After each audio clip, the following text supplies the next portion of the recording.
right, we'll get this thing going. Good evening. This is Tuesday, September 30th, 2025, approximately 6 o'clock p.m. And with a quorum of members present, I'll be calling the Finance Committee Budget Session Number 2 to order. We have one agenda item, budget discussions and actions regarding recommending a 2026 budget, including setting the 2026 fee schedule. This is a continuation from yesterday evening's discussion. One note about our budget session yesterday, evidently there was some production errors in the recording and streaming of the session to YouTube, and it was not immediately available, but that problem has been corrected, and you can and if you want to watch or review Monday's budget meeting, you'll find it on the City of Wausau meetings YouTube page there under the live videos tab. So that's yesterday's meeting. And then as for today's meeting, it's streamed to cable access and also to YouTube in real time. So hopefully everybody's watching it this evening. Okay, one of the things that came out of yesterday's meeting is we wanted to get just a little bit more information and feedback from department heads on the budget process this year. So just to kind of give us a little bit deeper understanding on how this year's budget was put together. So we asked them to come back today so that they could give just a little bit of narrative information on that process. Answer any questions. I'm sure we've got questions after reading this document last night. So, we will start out though with the Parks Department because our Parks Director has to leave for another meeting. So we wanted to give her ample opportunity. So, thank you. Yep. Thanks, Jamie, for joining us this evening. Oops. All right. Thank you. For letting me go first. I appreciate it. I have a drive to a conference on lacrosse that I need to go to yet tonight. So it's just a little bit of overview. Hopefully I put together the talking points that you're looking for, and if not, please answer any questions that you might have. But in developing the Parks, Recreation, and Forestry budget, a lot of our direction comes from county direction because all of our wages and full-time wages come through the county. We are all paid through that. That was a really big adjustment for us this year. The county is doing a wage adjustment with their class comp study that they did a couple of years ago. So they're doing like a true up. So I have not seen the background details of the new ranges, or we also have steps now that will be in there, so I'm still going to learn where everybody falls in there, but I was given a lump sum. And then all of our employees full-time are allocated. We have a large sheet where they're all allocated out: city, county, county forestry, sports complex, 9 Mile. So all of our different funds that we have, we allocate every single full-time employee out down to like the 0.2%, depending upon how many hours they work. And then we look at that every year and we make adjustments based on that. So we took our total amount of wages that we were given that we needed to work into both our city and our county budget, and we allocated just our city employees based on that allocation to this fund. So with that, on both the city and the county budget, I was starting with a pretty big increase based on the wage changes for both budgets. And then we were also, the county had also decided this year, we had always included some indirect costs into the city budget for like the county's HR and finance departments to help with the billing and especially the seasonal hiring.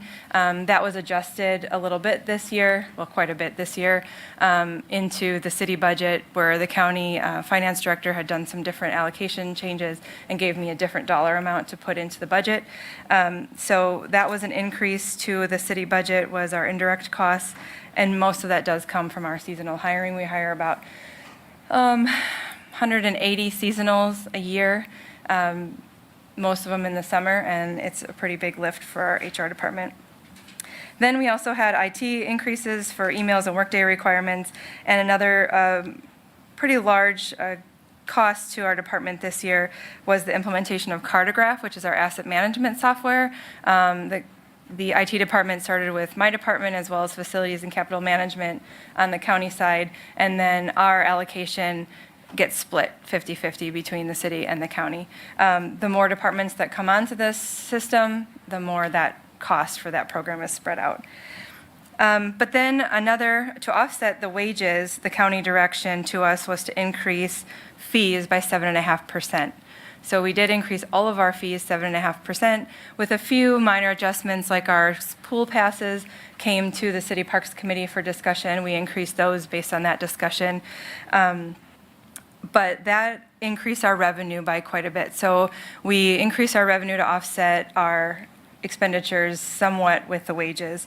And that did go to our Joint Park Commission for approval, that fee schedule, and it's in with this budget as well. You can see our entire fee schedule. We don't separate it out between city fees and county fees. It's just everything is in there. With the city's direction, we had a cost to continue budget, and then we had a separate budget to cut a certain amount of dollars, and I had $149,000 to cut. So within the budget, I believe that you're seeing what's included is was the rotation of 2 pools. So we will fill all 3 pools, but we'll only open 2 per day. So we'll rotate those 3 pools throughout the summer. We have an unfunded administration position. That's a 50-50 cost. Marianne covered a lot of these last night. So that is a cost savings. We're removing 8 dumpsters. I believe that was included at 8 different parks for a $3,900 savings. And then I had proposed a $10,000 cut to our small project fund to equal that of what I get of the county of $100,000 through the budget process. An additional 19 was taken out of there. 17 of that was to offset the cost of the well we were going to hopefully put in. More work has to be done on that to see where we can save costs on water. Some of the other things I had proposed to look at cutting budget is, without affecting staff and services, had to do with not installing our River Life piers down at River Life, which we are. It's something that the Parks Committee still does want to talk about as far as what we do with those piers in the future. These were items not, I don't believe, included in the current budget. And then, not running our 400 block and River Life fountains for a summer, $20,000 savings in the 400 block, $17,000 savings for River Life.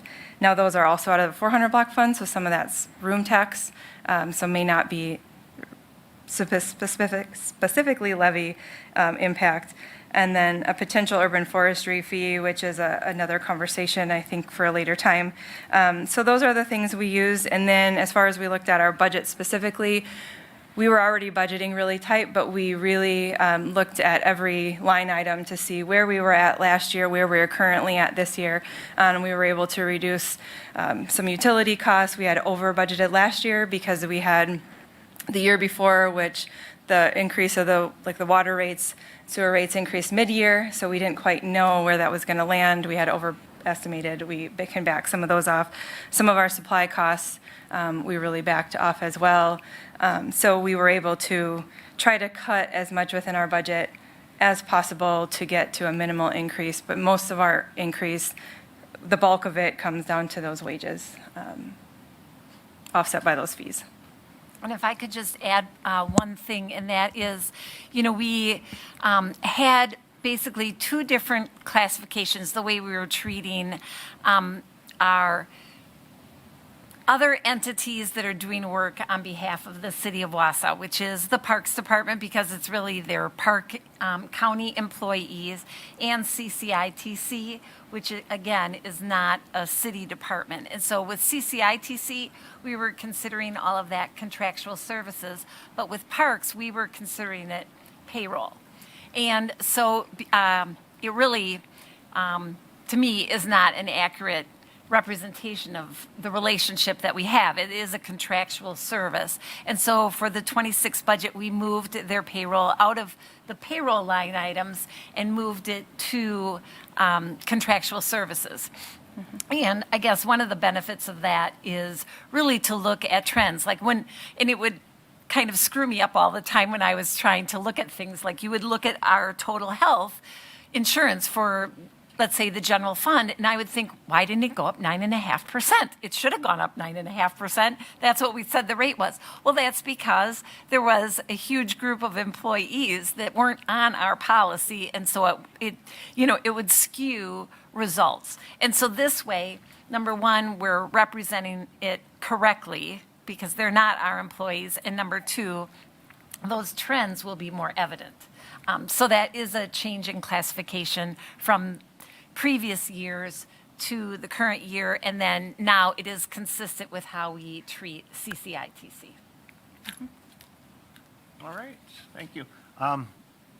Any questions, committee, for Director Polly?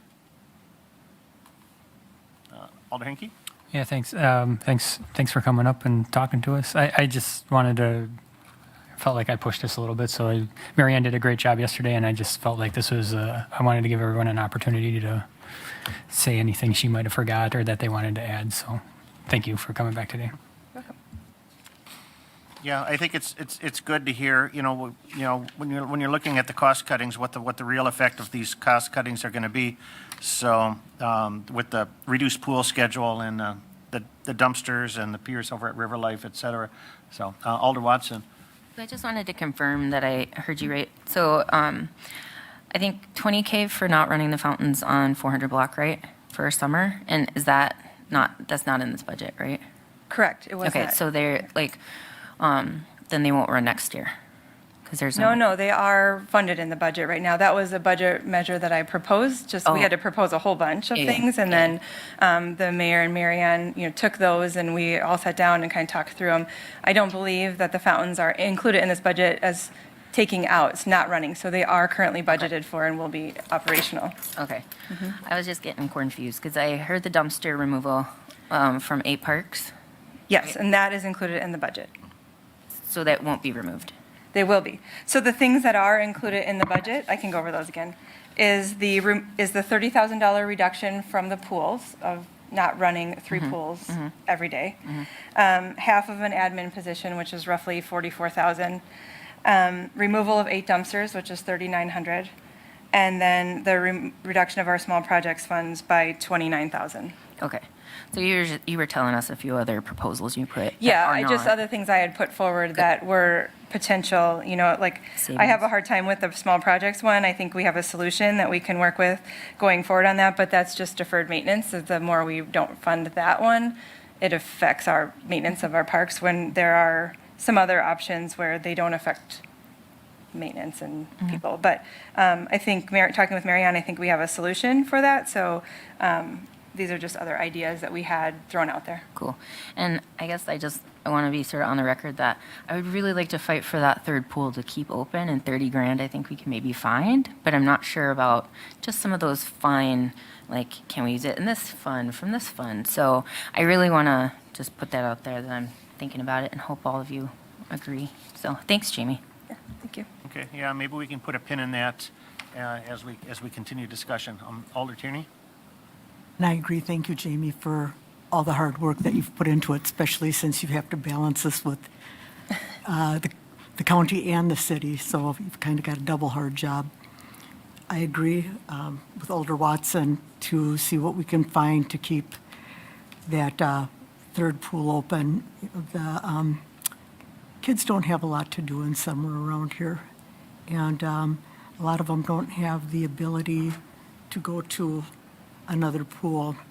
And I just think that's really important, and I'm hoping we can find some way to keep that from having to be cut as well.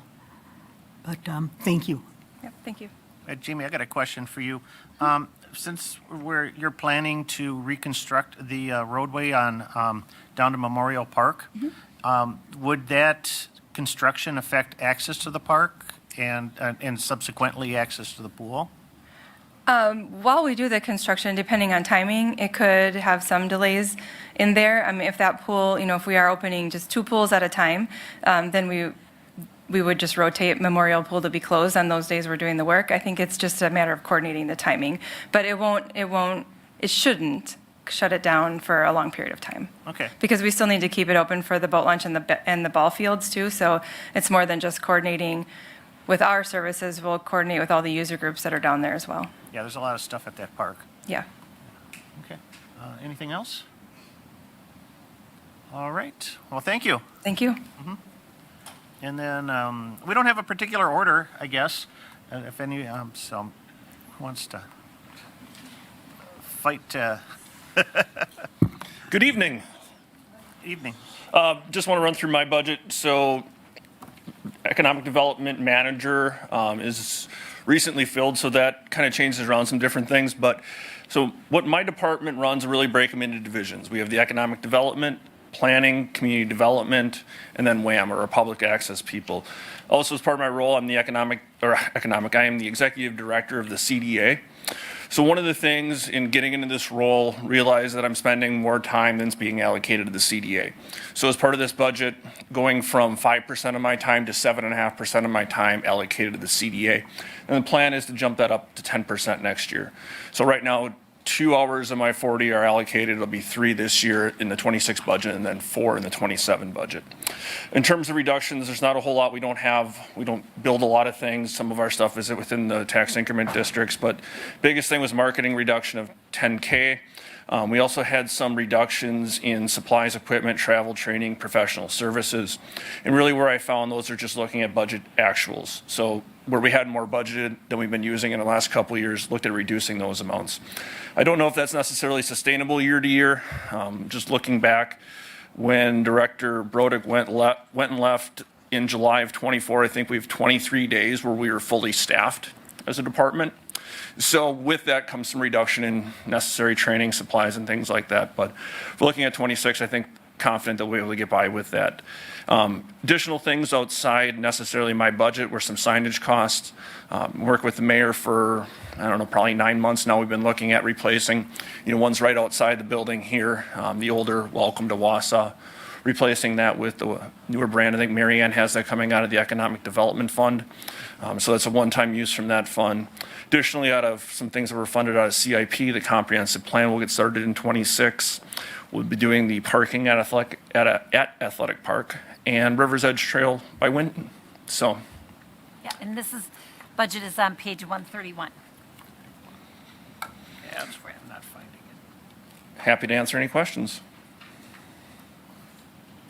Okay, committee, any questions for Mr. Pfeiffer, Director Pfeiffer? I would just add that, a big part of community development is their block grant, and that, that there's a citizen advisory committee that allocates those funds. So when that committee is done with their work, they always bring a separate resolution to the committee that basically creates that budget at that point. So we've got some historic information of those allocations in the budget document, but there is nothing for 2026 yet because I think they just launched that process maybe last week or the week before. And that's an important thing. Our community development staff, being Tammy and Shannon, they're 100% grant funded, federally grant funded, so it doesn't come out of your levy or anything like that. And we also allocate some of our economic development time, both myself and the economic development manager, when we're working specifically in a TID on a TID project, we'll allocate that time directly to the district and it doesn't go to the general levy. Any other questions? Alder Watson? So some of it's going to go to that city's comprehensive plan. When are we due for that? Is it need to be 27 is when we're due. So it was 27. last completed in 2017. So we'll get started in 26. It's an extensive process, comprehensive, some would say. So we'll complete that in 27. And do you know how that 120K will be divvied out between the comprehensive plan and the park study? Say that again? There's 120,000 from the capital projects fund to finance the comprehensive plan and parks operational stuff. Yeah, so 75 is the comprehensive plan. Okay. And then 45 is the park study. Yes. Okay. And we did some preliminary, just looking at costs of, historically, the city's worked with North Central Regional Planning, just down the street. They provide a good product, and from what we're seeing is that's highly likely where we're going to end up again, just based on their cost effectiveness and their familiarity with the city of Wausau.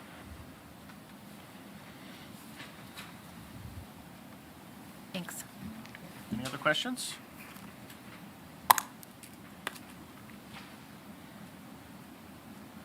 All right, thank you. Thanks.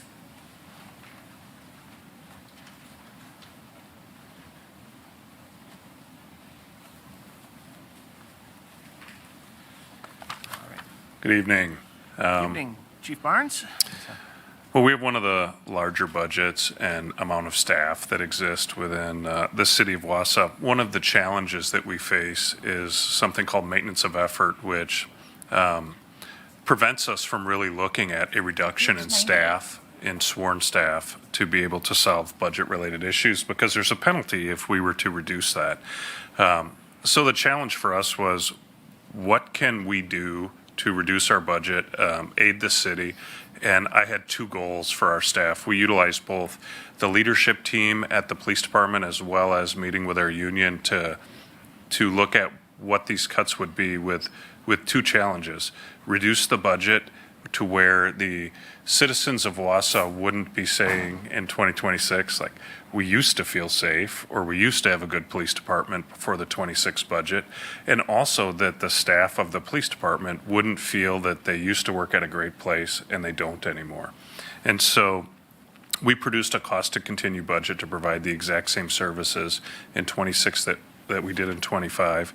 And the following are some of the cost-saving measures that, in a meeting with Mary Ann and the mayor, we've agreed would be put forward in this balanced budget.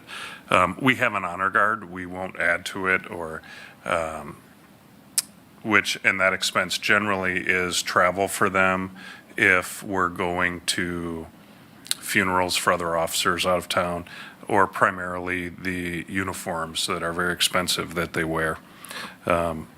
We put forward reducing the animal control budget, which is non-sworn staff. They're the CSO2s.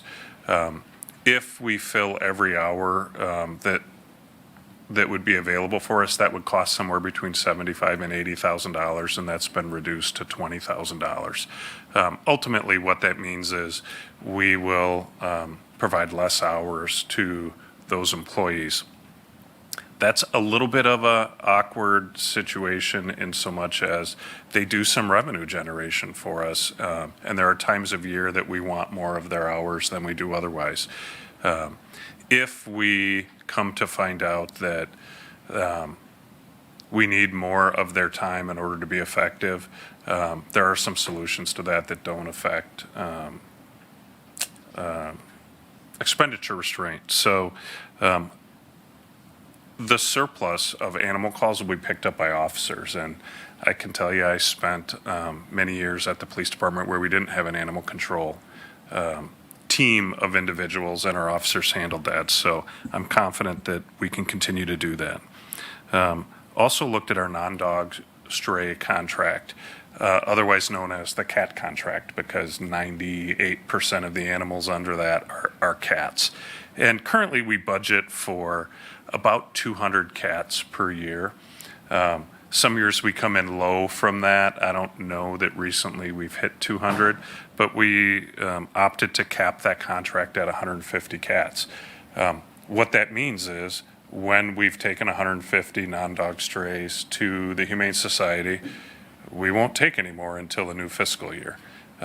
Many communities I'm aware of have just said that's not an expense that they want to do. We'll still be providing that service, but it's hard to predict how many stray cats we're going to end up engaged with throughout a year.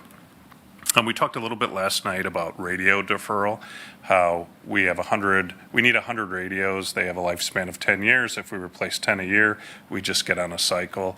That's about $50,000 per year, and we can defer that a year, and we'll be fine. We have functioning radios, and if a radio should go down, we have radios to fill that spot. So we'll be fine. That's not a safety issue for our officers.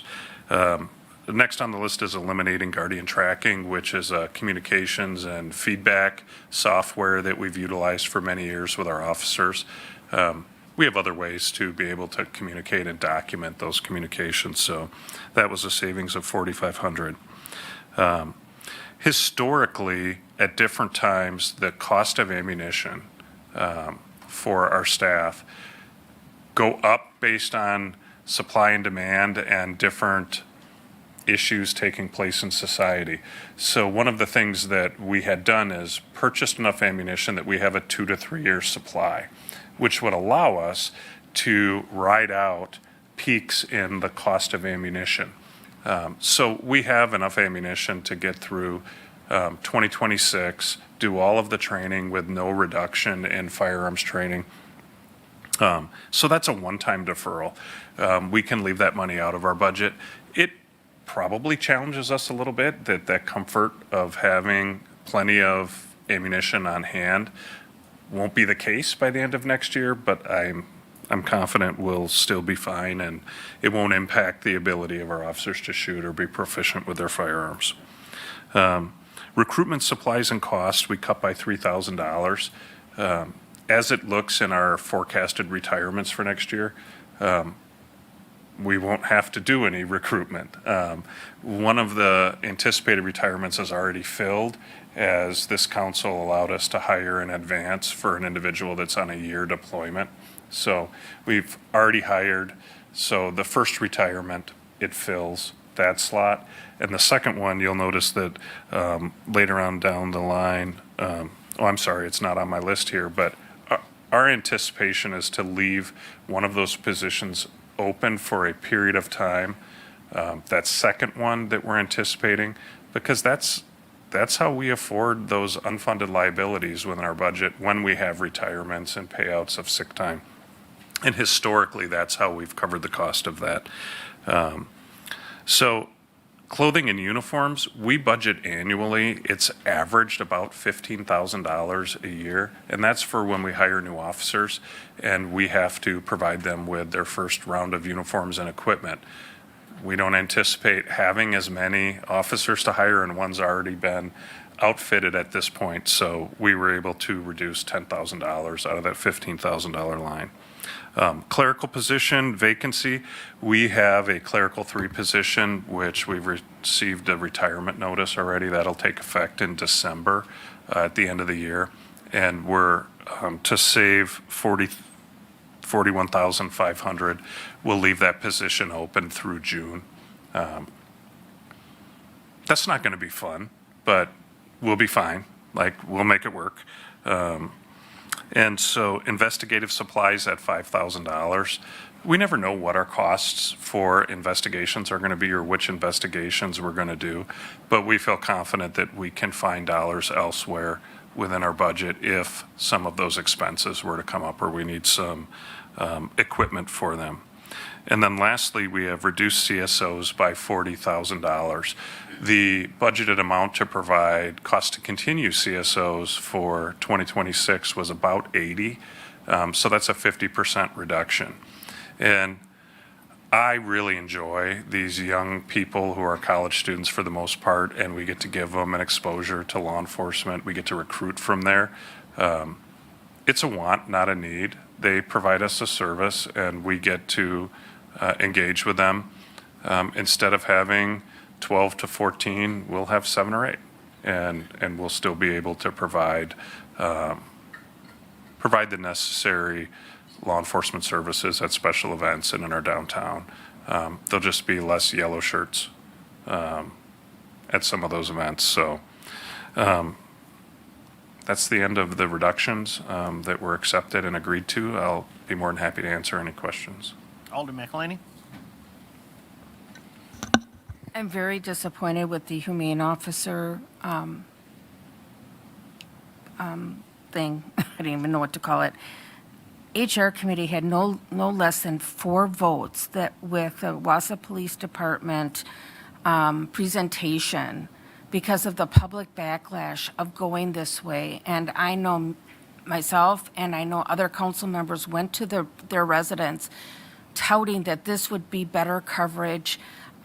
We are going to ramp up our licensing, all of this. And man, has it been, I don't even know how many months it's been, and now we're going backwards. I feel like that is not okay. I just don't feel it's okay. we promise people, trust us, we can do this, we're going to do, this is how we're going to do it.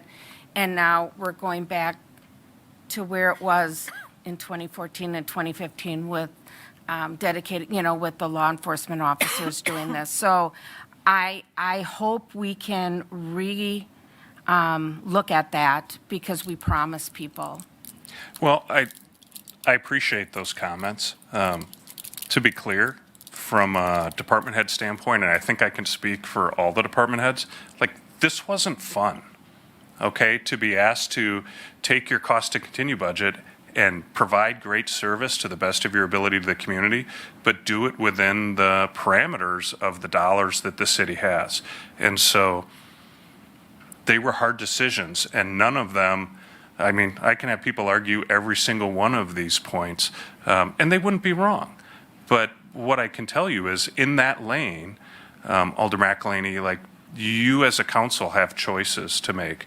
You have the ability to look at surplus dollars that sit in the animal control fund that don't impact expenditure restraint and aren't current levy dollars where it would increase the levy. And if it's important to you to do that, and to your counterparts, you have the ability to give me direction to provide more hours. We have 3 CSO2s. They have really hit it out of the park this year. If we look at what they've done with licensing, and I think we have 1,000 extra animals licensed this year as a result of the work they've done and the communication they've had. So if this council wants to authorize using those, am I calling them right, surplus dollars, like, I'm not going to argue against that because I think they did a great job and I'd like to keep them in that place. But, we had a task and a target to hit, and this is the best I could do for you. Alder Tierney? Thank you, Mr. Chair. Mary Ann, if I could just catch you on the fly here. Do you know how much we gained from licensing fees? I don't have that number with me, but I can verify that the Animal Control Fund at the end of '24 had 120,000, just under 120,000 in it, 119,785.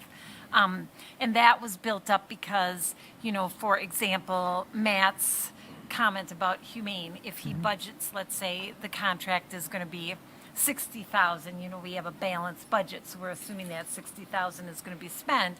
But if that contract only requires payment of 50,000, then that 10,000 stays in that fund and accumulates over time. So we've accumulated that profit over time. So that's where the kind of the accumulated profit or surplus comes from. Do we have statistics on the animal control? Let's see. I'm looking at the Animal Control Fund on 145 and 146. Is that? Yes, that would be the right fund.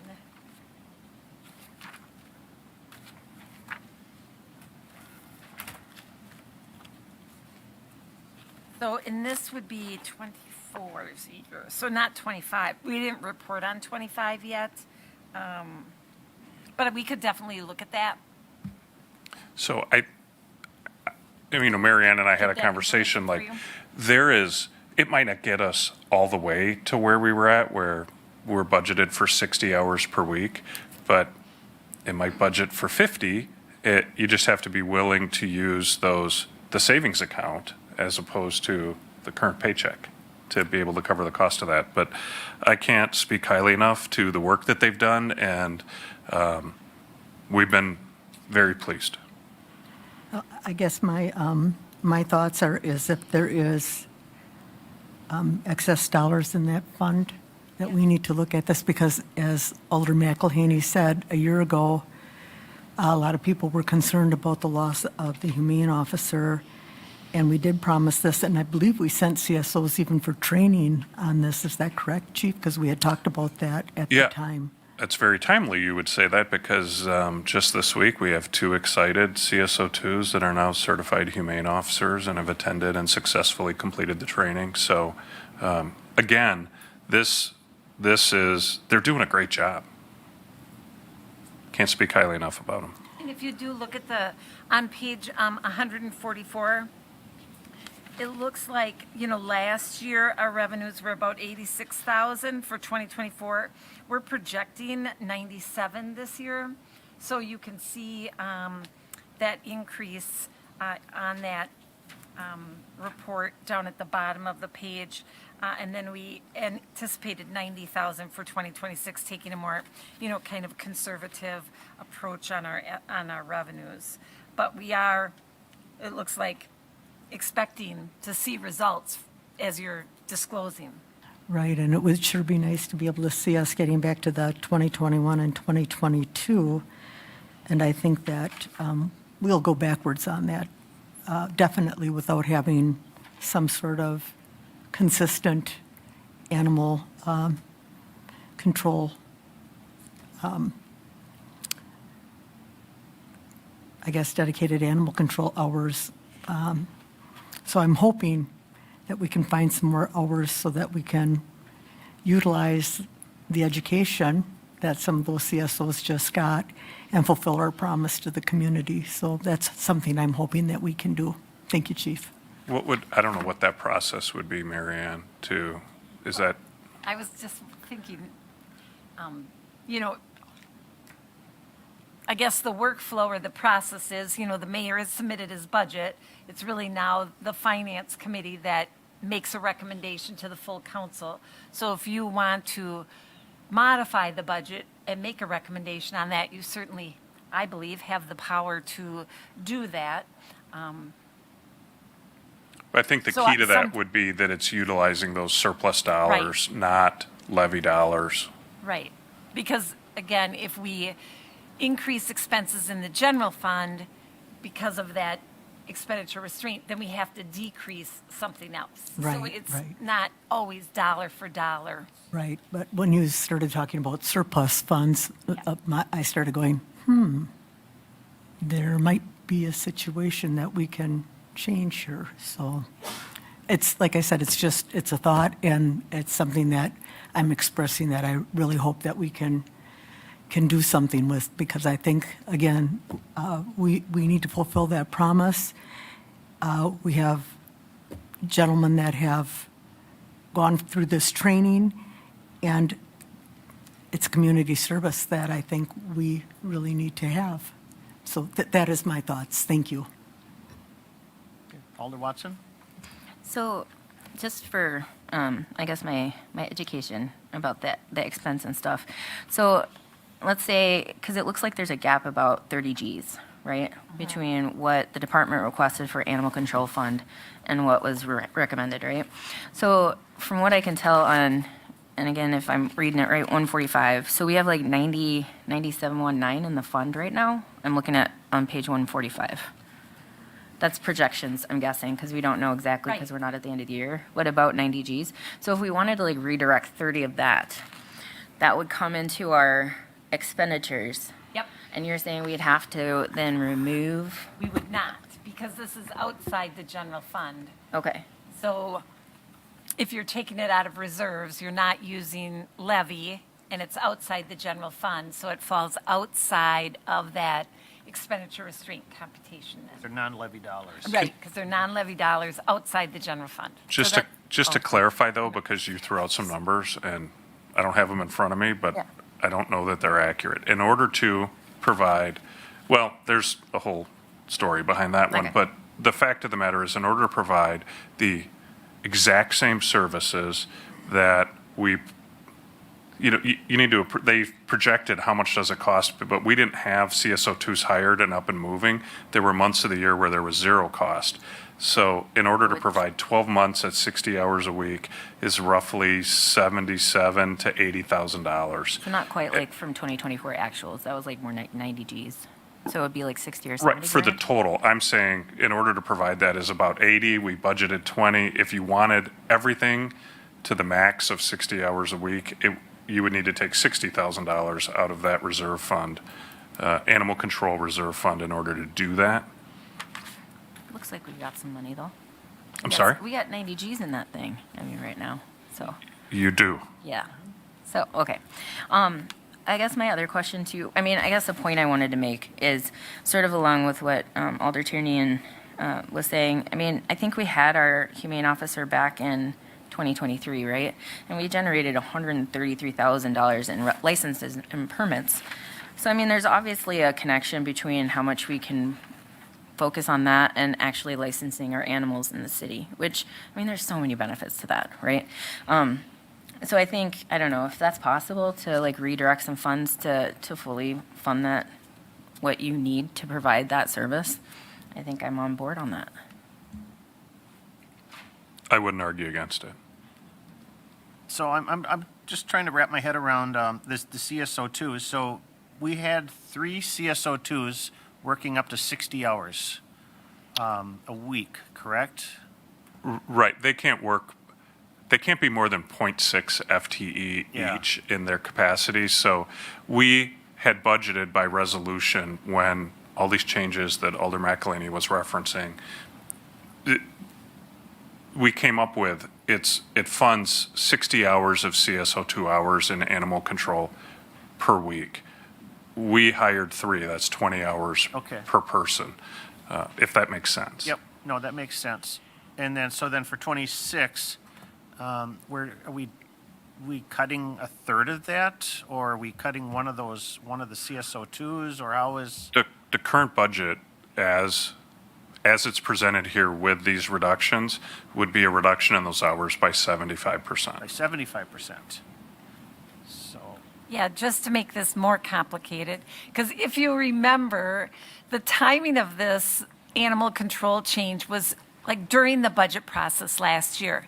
And so I think what happened is, our payroll person got the resolution, did a calculation, and modified the payroll costs in the 2025 budget based on her interpretation of the resolution, and it was understated.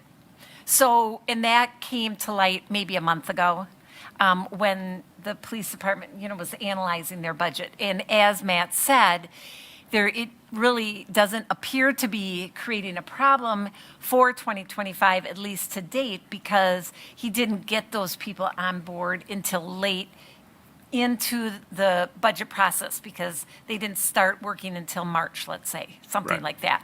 So it didn't seem to complicate. So then when we were working on the 26 budget, the police department reached out to us and said, hey, we think something's wrong with the payroll budget in 25.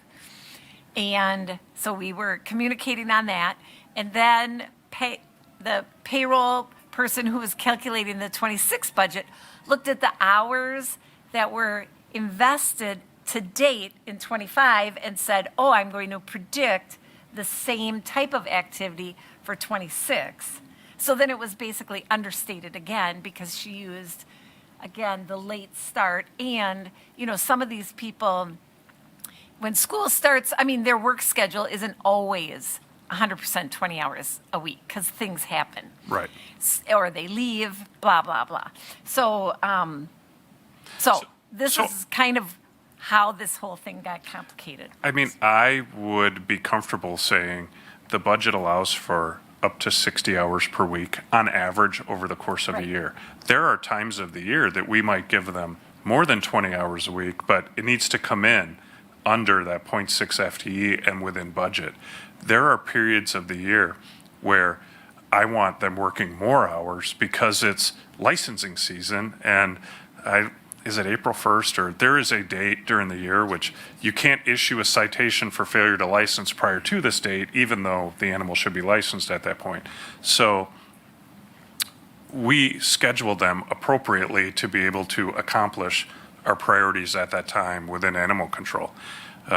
So if the council were to choose to put more money in there from the reserve, it doesn't need to be in its entirety. It can be anything up to 80.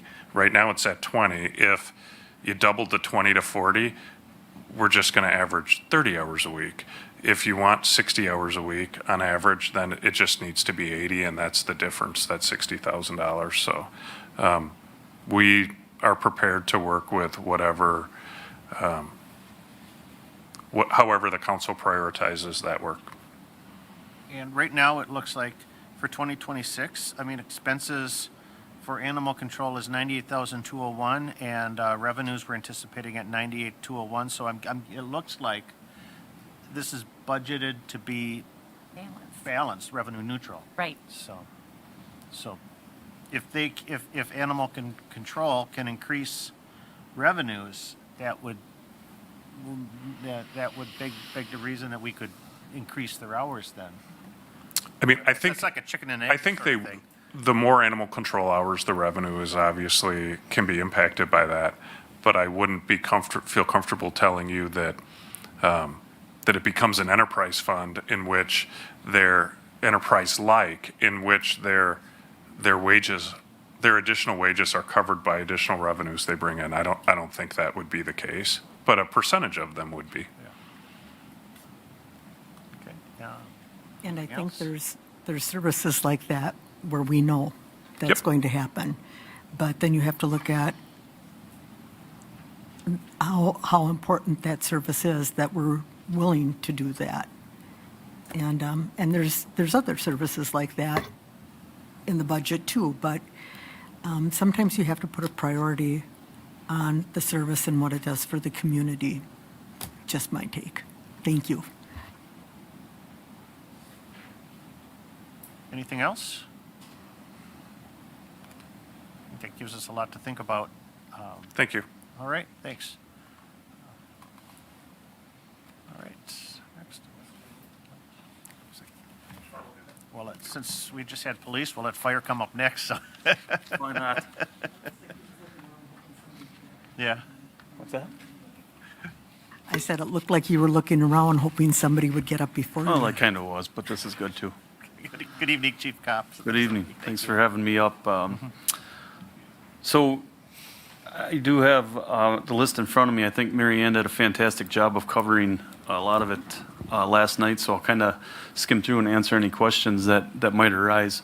With the challenges from last year, if you recall, we did a lot in creating revenue in the fire department to make up some money in that realm. And this year we did some revenue things, but we did a lot of cuts and in order to get to the goal that we were challenged with. And I think it was like she said, it wasn't a fun process, but it was nice to work together with the other department heads, put our heads together with city leaders and really figure out where we could go and put our numbers to paper. So, starting at the top, one of the big ones is the vacancy of the division chief position, holding that position open through 2026. Lawn mowing for $10,000.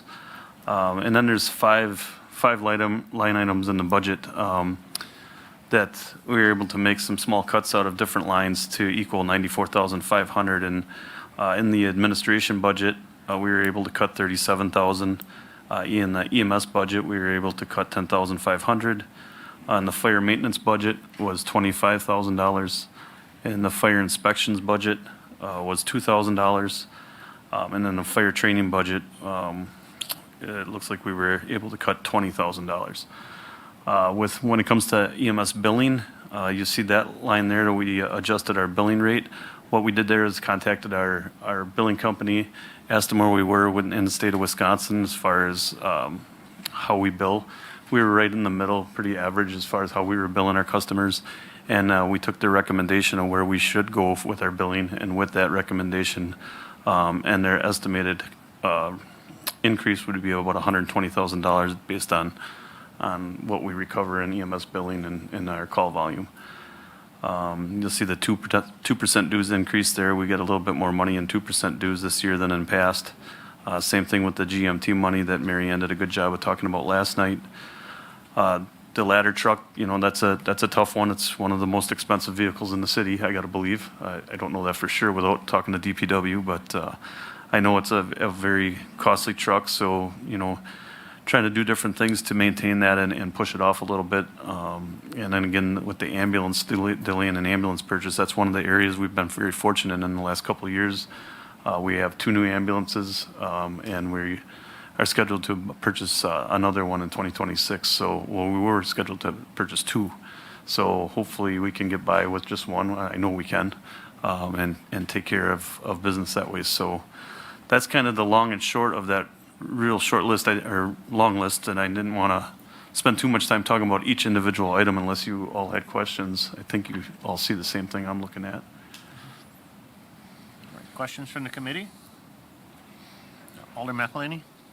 So it looks like the fire grants, the safer positions will end on February 6, 2026. Is that for the 9 positions or all 12? Well, the Safer Grant only covered 9, and then Okay. ARPA money covered the other 3 Okay. for 12 total. So what are we going to do after February 3rd, 2026? That's the million-dollar question there. I know Marianne talked to this a little bit last night, and, you know, I think we are looking at different things in order to make ourselves whole in 2027. And I don't want to speak over Marianne if she wants to take over, but we are talking a little bit about referendum and looking into that a little bit to raise the levy. But when it comes to numbers, I don't want to say something wrong in front of Marianne.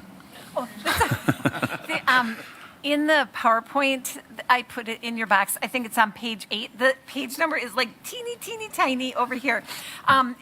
We did kind of a comparative analysis because we really have like 15 public safety positions that were funded from grants, the 12 firefighters, the outreach coordinator specialists, and then the 2 police officers that were, I guess, dedicated to the kind of downtown area that have been foundation funded. So kind of comparing what our financial funding mechanism is for 26 versus 27, you can see I kind of tried to summarize what is one-time revenues that we're kind of filling this hole in 25 through ARPA investment income is a big tool that we're using. We are either have applied or are preparing to apply for one of those police officers to be funded by the foundation this year. And then, you know, the feds released more Medicare supplement for EMS. The state was really slow in responding. Our state of Wisconsin was slow in responding. So they eventually allocated that responsibility to divvy it out to the Department of Health. They then initiated a reporting process this year and said they would go retroactively to 2023. So 23's revenue, we basically already spent on the aerial truck, but 24 and 25, we were then allocating to this as the 24 is sort of one time because it's a catch-up payment, and then annually we'll receive a payment going forward. So our annual revenues that we were able to put together to fund these 15 positions came to 1.365 as far as $1,365,000 versus the $1,451,000. In the projections for 27, I used a 7% inflation rate given, you know, just wages, health insurance, those kinds of things, bringing that cost of the employees up to 1.5 million. And then really, once we deplete these other revenue sources, the only ongoing revenue that we would have to offset those positions is that annual GMT or Medicare money of $280. So that's where we'll have this $1.2 million gap, which I think the next slide after that page kind of talks about the timeline for a referendum, which would be targeted for April 7th. So we would be looking, if that would be the process that council would decide on. Council really is responsible for approving the referendum question. That would have to be done by January 27th of 2026, submitted to the clerk, who then submits it to the county clerk to get on the ballot. And this would be a request to exceed the levy limit on an ongoing basis, because these would become a permanent fixture then to the levy. So that is the I guess, the solution and the process for 27. For 26, we were able to put together basically one-time revenues to cover the cost. We're funded And- for Right. 26. And, And I think- you know, if we go back to last year at budget time, we talked about maybe doing a referendum in 25, but we've kind of felt like maybe we would put it together. And I guess one other component is we will have money left in our SAFER grant, but we wouldn't have spent it by that February 6th. So Jeremy, the window to ask for an extension to spend just opened up. Obviously, we had to move forward with a budget because we didn't even know when that window was going to open up. What, did it open up yesterday? Well, they told me in October, so I just made contact finally with the representative from FEMA, and we started the process of Yesterday. applying for an extension. Yesterday. So we had to put a budget together. If those funds come through, we would, you know, that would, let's say, open up ARPA interest income to use for something else or to roll forward to the 27 budget because we don't have to spend our ARPA investment income by December 31st, 26, like we do the actual ARPA dollars themselves. So that really was our financial strategy of how to deal with these positions for the 26 year. Alder Watson? So I guess I just had some questions about the revenue parts on it's like 105, on page 105. So, it looks like the intergovernmental revenues really dropped, and is that because of the SAFER stuff? Yes. Okay. And then the intergovernmental charges for services sort of went back down to like 2024 levels. What does that represent? Which one? The intergovernmental charges for services. Oh, those are our billings to the townships. For services you do for other towns? Yes. Okay. And then the other financing sources that is on the last line, right? Are those the SAFER and the ARPA funds, and then the ARPA interest? Like, that's, Yes, that's the transfer from ARPA fund for the ARPA interest. Yep. and then it looks like the miscellaneous revenue just sort of went away. I didn't know what that I represented. think that got reclassified. Okay. What is that? Let me look.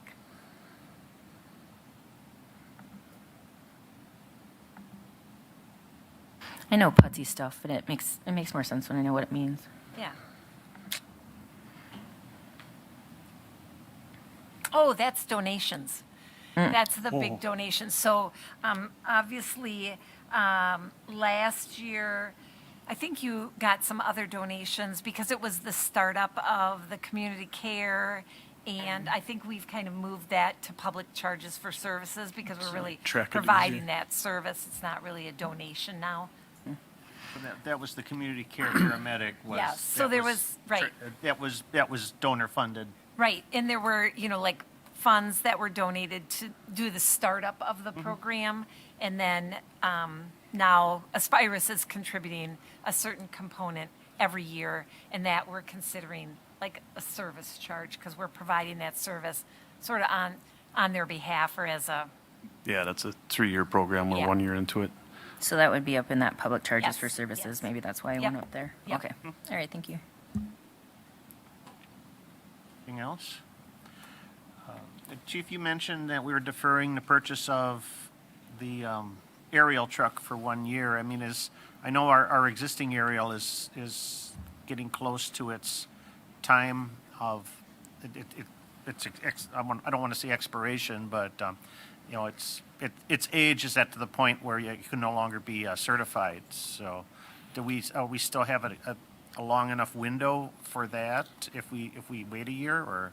Yeah, I mean, when it comes to the condition of the truck, you know, I'd probably defer to Solomon on that, but, you know, there's different things that we'll try to do to prolong things, maybe, you know, take it on use it a little less if we can, driving it around to training, that sort of thing, but, you know, it's still one of those things that the process is probably going to take a couple of years to 3 years, especially if we, you know, did things the way we have in the past. I think what we've learned from this last purchase with the aerial truck, that we have other avenues, different ways to save money, and some of the proposals I'll probably bring forward in the future will consist of paying the vendor a yearly fee throughout the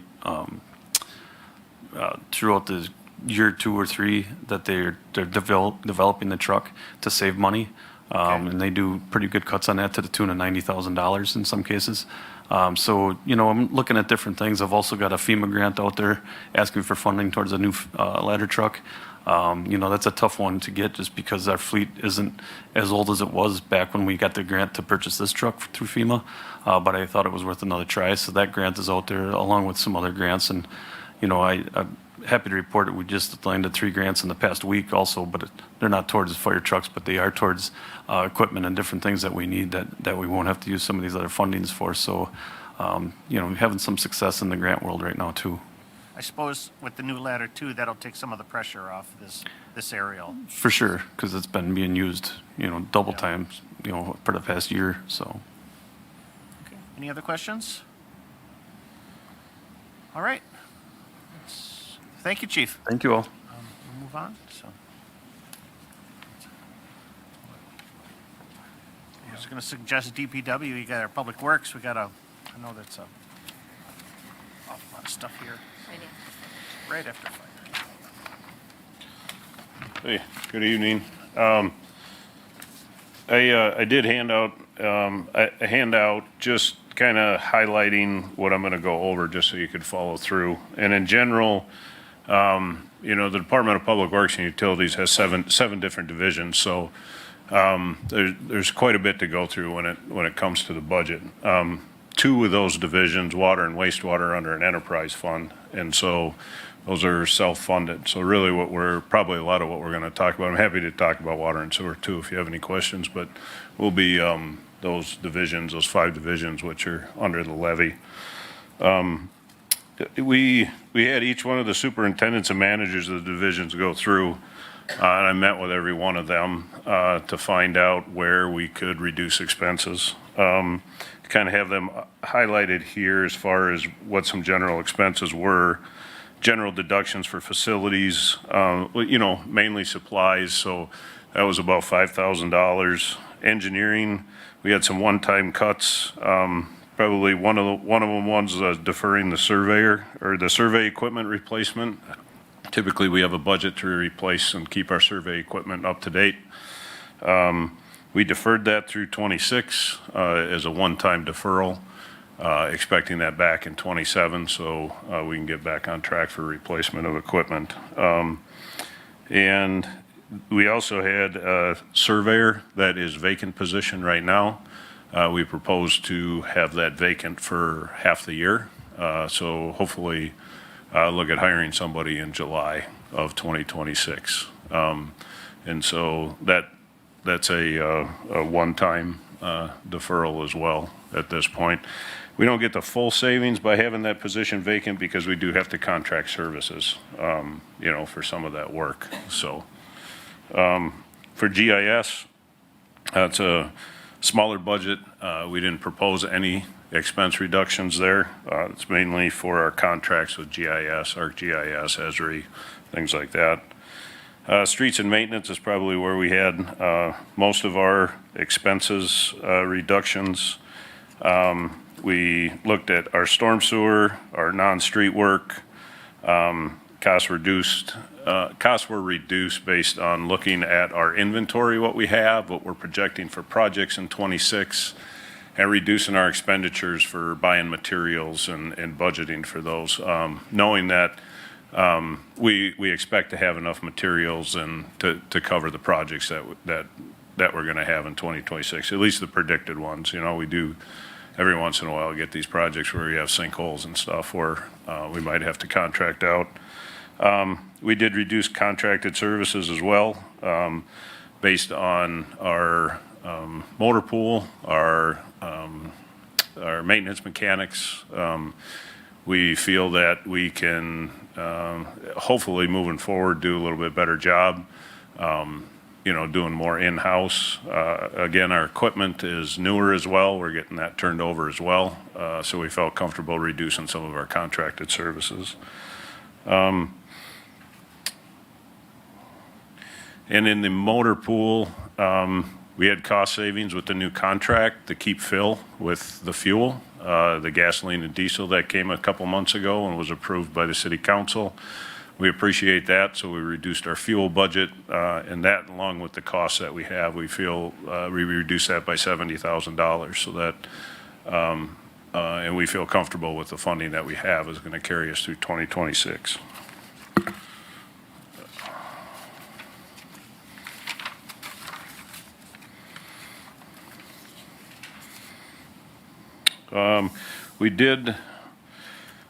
We did look at deferring other positions within the department for 6 months for additional expenses. And, you know, we looked at our staffing over the last decade, and it has basically remained stagnant. And yet the number of streets, the miles of streets that we're maintaining, you know, the trails that we're putting in, the miles of trails, the miles of sidewalk, we're still doing that with the staff that we've had, you know, for probably since about 8 years ago. So, so deferring more staff would really hinder our provision to provide services within the city, especially safety, public health type services for plowing, and storm management and other things that we get into. And so, so we had the one survey position, but we maintained the rest of our positions to fill. We didn't propose any of those.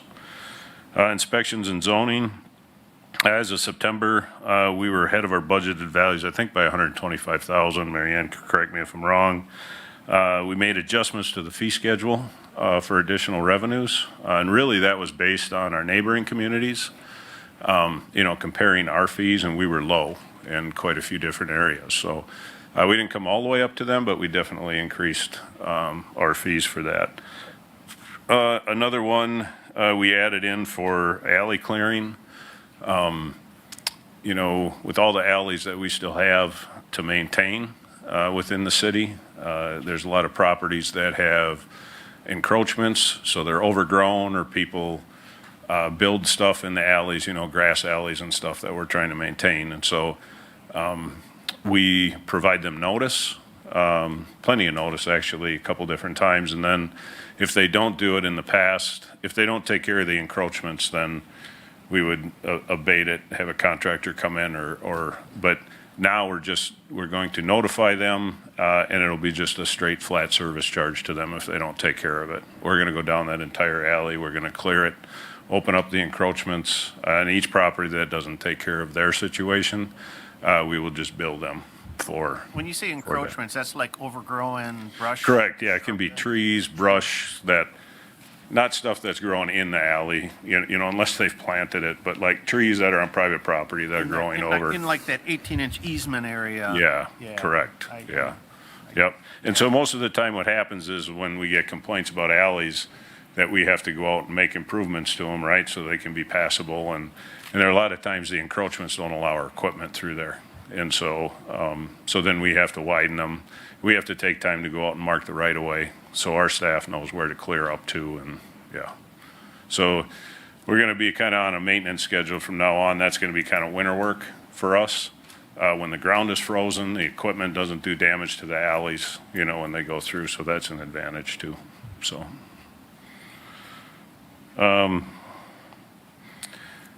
You know, I think for the operating budget, I think that was in general, just a real quick overview of all of the 5 divisions anyway that are supported by the levy.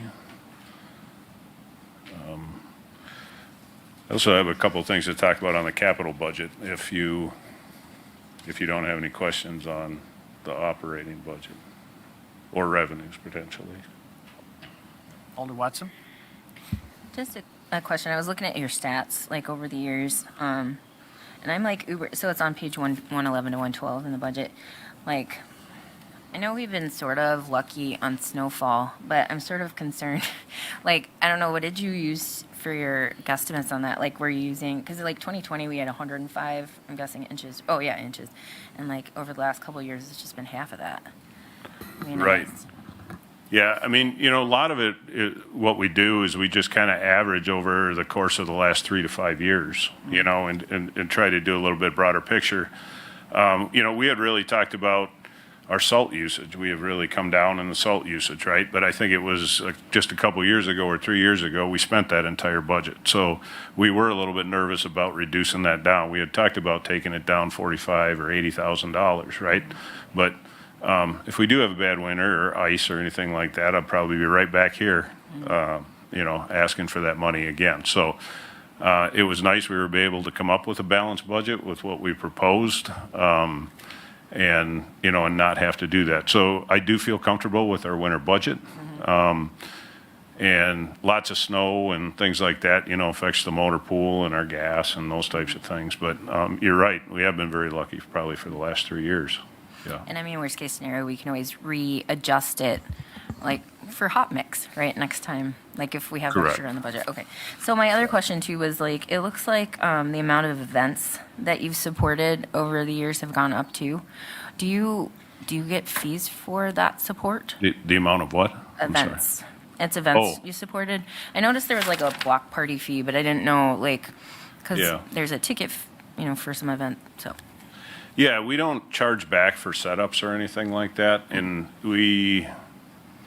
but we do have the ability to do that. Okay. We did increase the stage that we had been requested outside the city, so I had brought that to you this year for a different fee if the stage was going to be used outside the city. And we have talked about, adding costs and trying to recoup our costs, because we do job cost already. And so that's something we definitely, could add to the fee schedule, and we could establish a fee for those types of things. We could either just bill it directly, or we could say, it's a flat fee to the event or the organizers or whoever's doing it as well. Because is it a wide variety of events? Because you're setting up the street for like an event, right? From like nonprofits, religious, like faith-based community events, like. Yeah, it's whoever requests, right? So, so sometimes some of the events, the smaller ones, like if we're just closing off 4th Street, for an example, along 400 block, the event organizers will say, hey, I want to set this up by 5 a.m. And we'll say, we can drop the barricades off, but you'll have to set them up, right? Or we're going to come out. So sometimes the event organizers are willing to do that. Say, if you could drop them off the night before, we'll set them up, right? But if we have like the marathons and stuff, and those are happening on the weekends, and we have staffing those, moving barricades, moving, closures and things like that. So the parades, we have staff in to run the equipment, to block off the streets, and typically that's all overtime pay. Yeah. And not like to nickel and dime people, but it might be a good thing to consider in the future, since it's a good service and it looks like people use you a lot more than maybe they did in the past. We did, just for a tidbit, we did, when we set up Workday, set up a special account for special events that Public Works uses. So most of the Public Works guys, they track their time on their phone, and so, they receive their duties for the day, and then, they punch in and punch out on those duties. And so, like in relative minutes to date so far, $20,477 have been allocated to special events from DPW.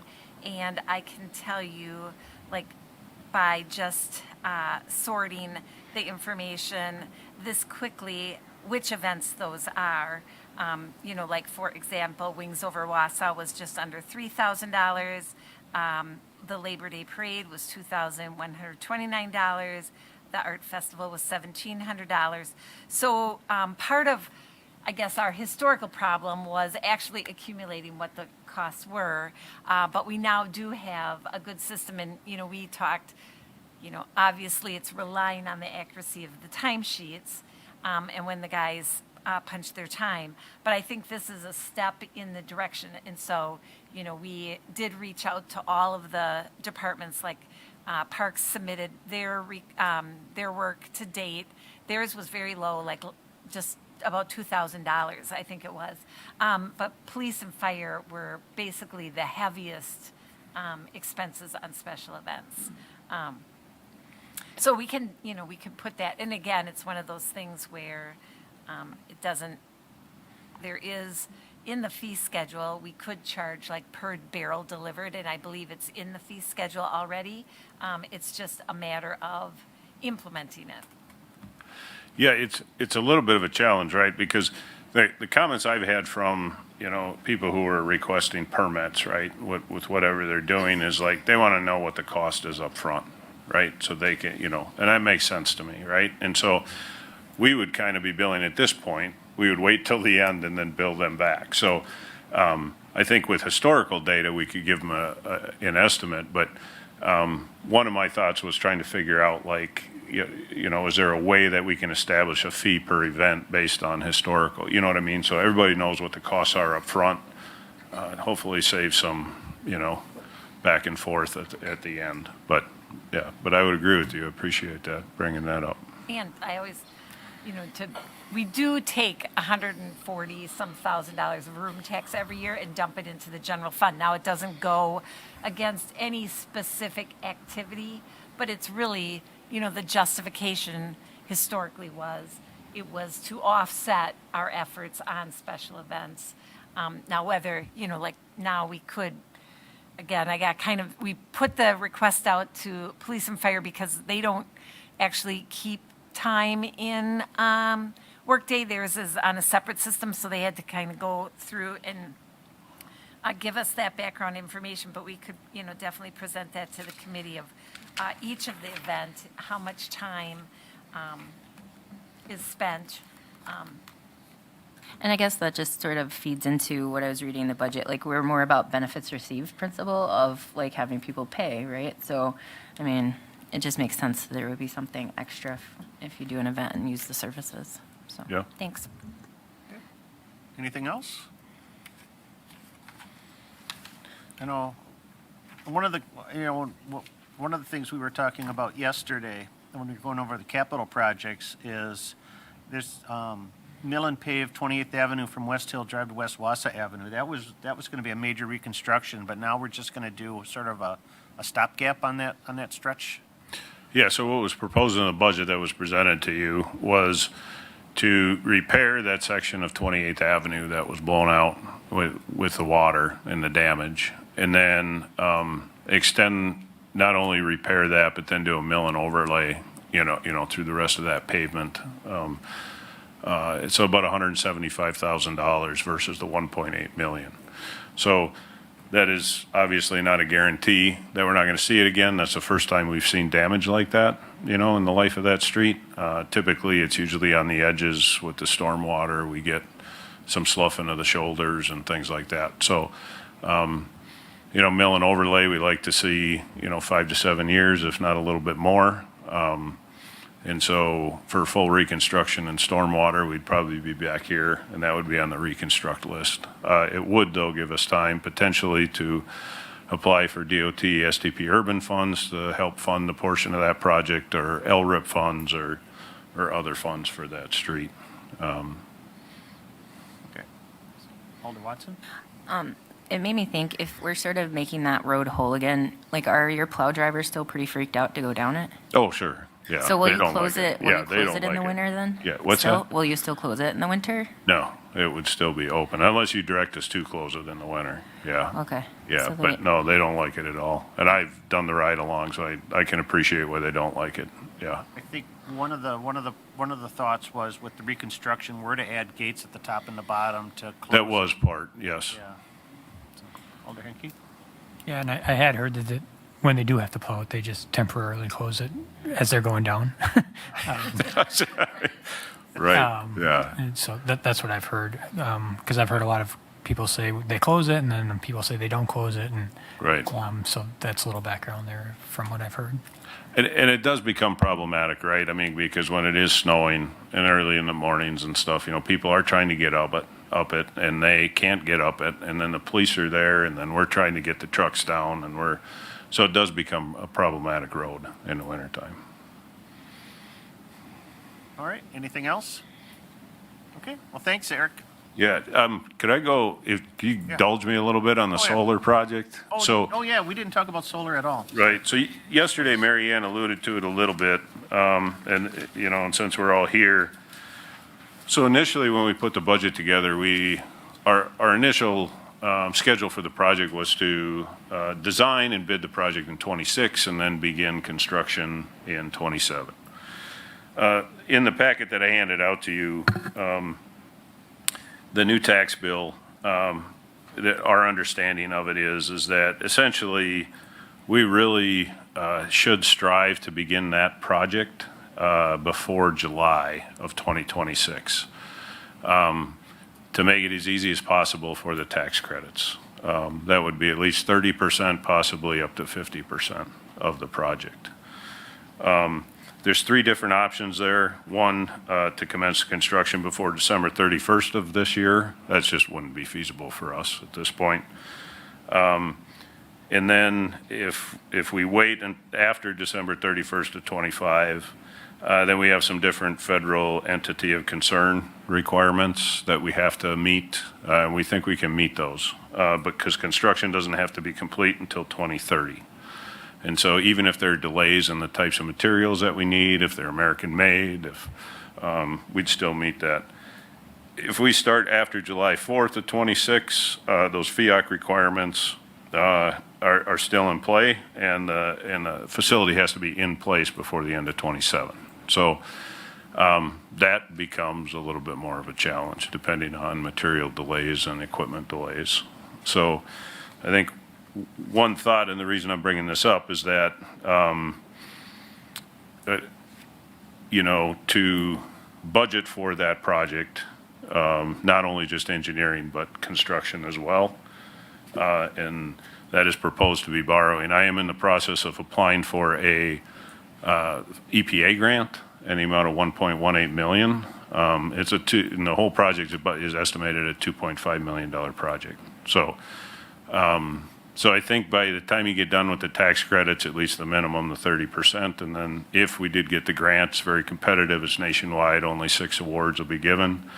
I do think that we have a pretty good, summary of where we're at and the work that we've done so far, and that we really are ready to go into design and bidding of the project. I think that it's a potential, but I won't know that until April. So, so the council would actually have to commit to that project, before the grant is notified, because we'd have to bid it. And so we could begin construction on time. Yeah. So I think that's something that the council needs to consider. All right, Alder Watson? So a silly question. So it's not in the budget now? No, 150,000 is proposed in the budget. For like the engineering planning? costs in the budget for. Correct. Yeah. Okay. But not we need to start at least a little bit by the end of the year? Yeah. You need to at least spend a little, right? Yeah, so we had some money left over in our consultant contract, and that's what we're working with right now. And that was funded through the utility. Okay. And so, so they're helping us with the grant, put some of that narrative together and the documents together. And they're also updating estimates, layouts, things like that, So, but I think that's a borrow again, and so that would add to the debt service, of the city. If you budgeted the 2.5 million, if we got the grant and the tax credits, obviously those would come back in as revenue to offset that, but, yeah. Okay, Thank you. all right. Anything else? Okay, thank you. All right.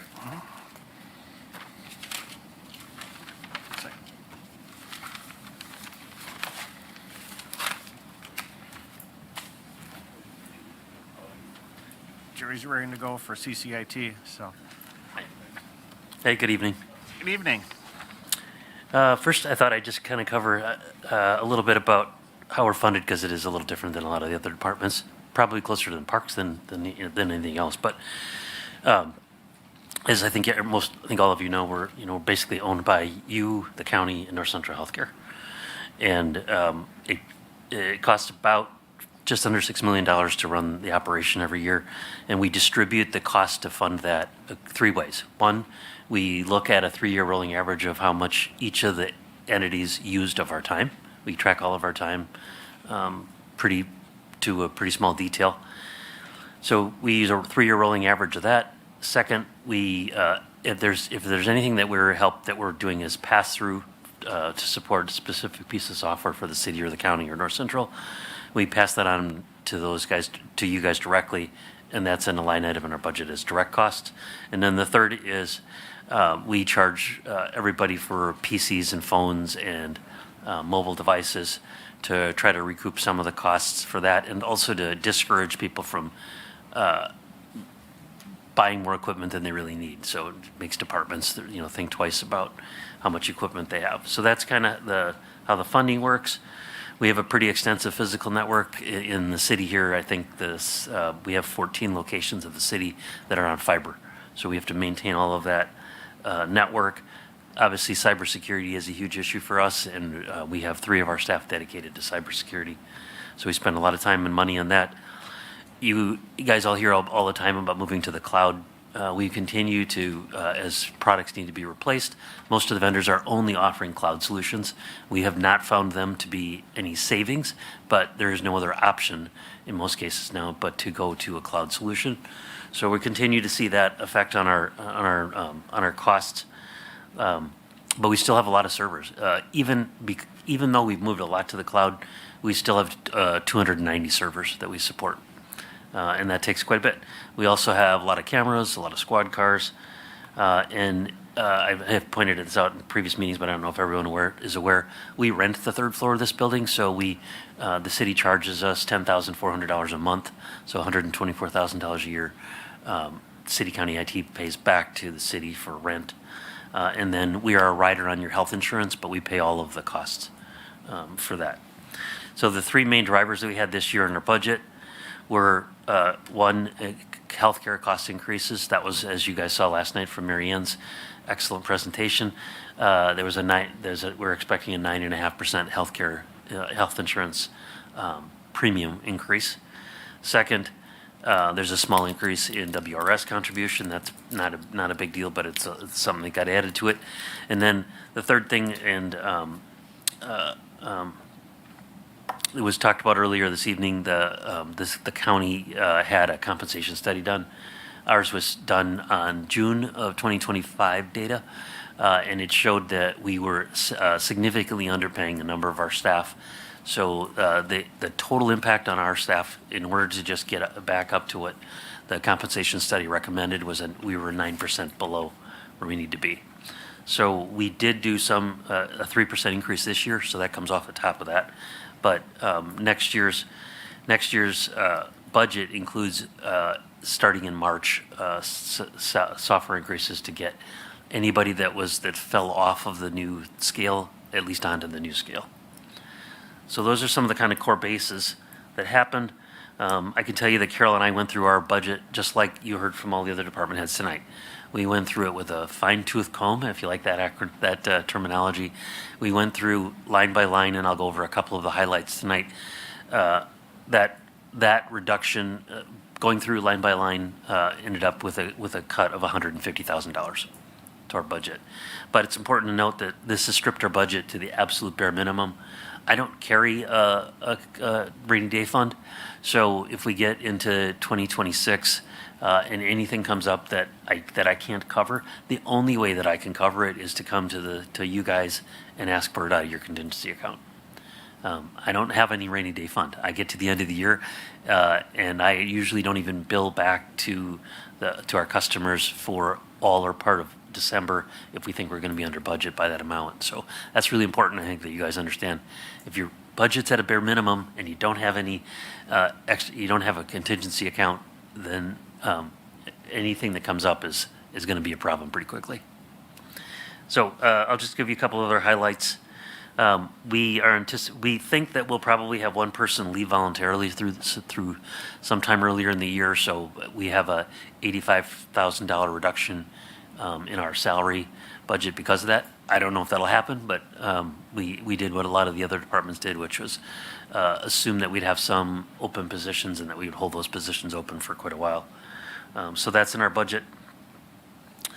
We had a number of things that actually went up that we were out of our control. Our Microsoft licensing cost, Mary Ann talked about this last night. Microsoft licensing cost just for us is $11,000 increase, and you guys saw quite a bit of that as well. We went through, we had a small contingency account in our network system. We lowered that. We recently started supporting Riverside Fire. So we have a little bit of an income revenue from Riverside Fire. But at about the same time that happened, Pinecrest got sold in Lincoln County, which we were providing service to. And we had a $26,000 impact from no longer supporting Pinecrest and no longer charging North Central Healthcare for the support for the Pinecrest nursing home. So things are going up and down at the same time. We cut into wherever we had contracting costs, we cut. So we had an aggregate of $50,000 in contracting budgets. We cut $20,000 in one place, $10,000 in another, $5,000 in another spot. So we radically stripped out whatever we have for an opportunity to contract for specialty services. We cut our own training budget by $5,000. We cut, this last one, sorry. Oh, never mind. I'm going to cover that one. That's kind of, that's how we got to the budget we're at. I can tell you two other things. 27, sometime in 26 and early in 27, we have two pieces of software that we'll have to renew for license. We're a long ways away from being able to find out what those costs are, but we believe that they will have significant increases. If you look in the news under Broadcom bought VMware. That's the main virtualizing platform that we and many other companies use, and they have incredibly raised their costs. So we're trying to find a new solution to move us off of the VMware platform, like many of their other customers are abandoning their product. But the reality is I won't be able to do that fast enough. I will definitely have an impact by their new licensing costs. It's going to take some time to get us moved over. We have hundreds of servers in virtualization. So that's coming. Our Nutanix platform, which is where we host all of Matt's software for law enforcement, that system license is going to be up for renewal sometime in 26. I don't know what those costs are. They're not going to give us that yet. But it's likely to anticipate significant increases from Nutanix on their support.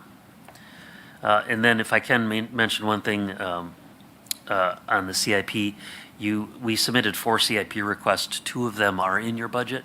One of them I would ask that if you have any opportunity to talk about any changes to the CIP budget, was the one that says, I forget exactly the way it's titled in there, but it's data tagging and data discovery. That piece of software that we're using right now for that is Microsoft's product, and we're only licensed to use one piece of it. And what we're using is when you send an email out, we look at when any of us send email out, either internally or externally, we review the email to see if there's anything. Any personal information in there, if there's social security numbers in there, if there's personal health information in there, if there's CGIS data in there, and then if there is, we encrypt that file and encrypt that email, and it can only go to the one person we sent it to. It can't be forwarded or given to anyone else. It's a very strict tool, the way that Microsoft uses that, and there's a lot better tools to do that, a lot better ways. I would have really appreciated if you guys would have an opportunity to look at CIP to see if you can fund that. I think it was for $32,000 was your portion of it. It's about a $100,000 license to find another tool to replace that tool. It would offer us 3 products. It would do data discovery, where it would look across our network to see where we have confidential information. It would tag it, and then it would allow us to control the way that it would restrict movement on it. So that was right. That is one of the CIP projects that you did not approve. I think that's $32,472. Yep, that one. And my intention is to ask the same thing in the county and see if they will Is the reconsider county going that. forward with that? Nope, or- not yet. They're at the same place as you. It fell right below the line Okay, for them. it's good to know. So something to consider. I don't know if that's when you guys will want to get to that, but And that's something. actually an important component for cybersecurity. It is. It does prevent, it helps prevent data theft. Yeah. Yeah, and there's cybersecurity is a huge part of our the responsibilities we have right now.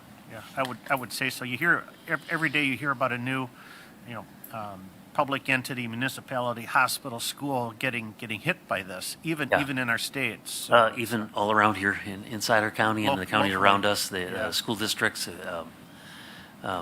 We've been either lucky or good. I'm not sure, but I'll We take spent- both. Yeah, we spent a lot on it, but I think it is, in the long run, it is money well spent. Yeah. So, Alder Watson? So Yeah. you said the county hasn't, you're going to make the same plea to them, and then a third of it would come from NCHC too? Yeah. Okay, and do you know if that would, because like if we do say, yeah, we want to do it, I mean, it's contingent on the other two budgets, right? It is. Okay. Yep. And the likelihood NCHC would say. It's one of the challenges I have whenever, Yeah. it's like kind of funded I by bet. 3 sources, so every time I do something, I gotta Yeah. go to everybody. Okay, thanks. Yep. Any questions on the other things that I covered in the budget? Any other questions for Director Klein? All right. Thank you. Guess not. Thank you.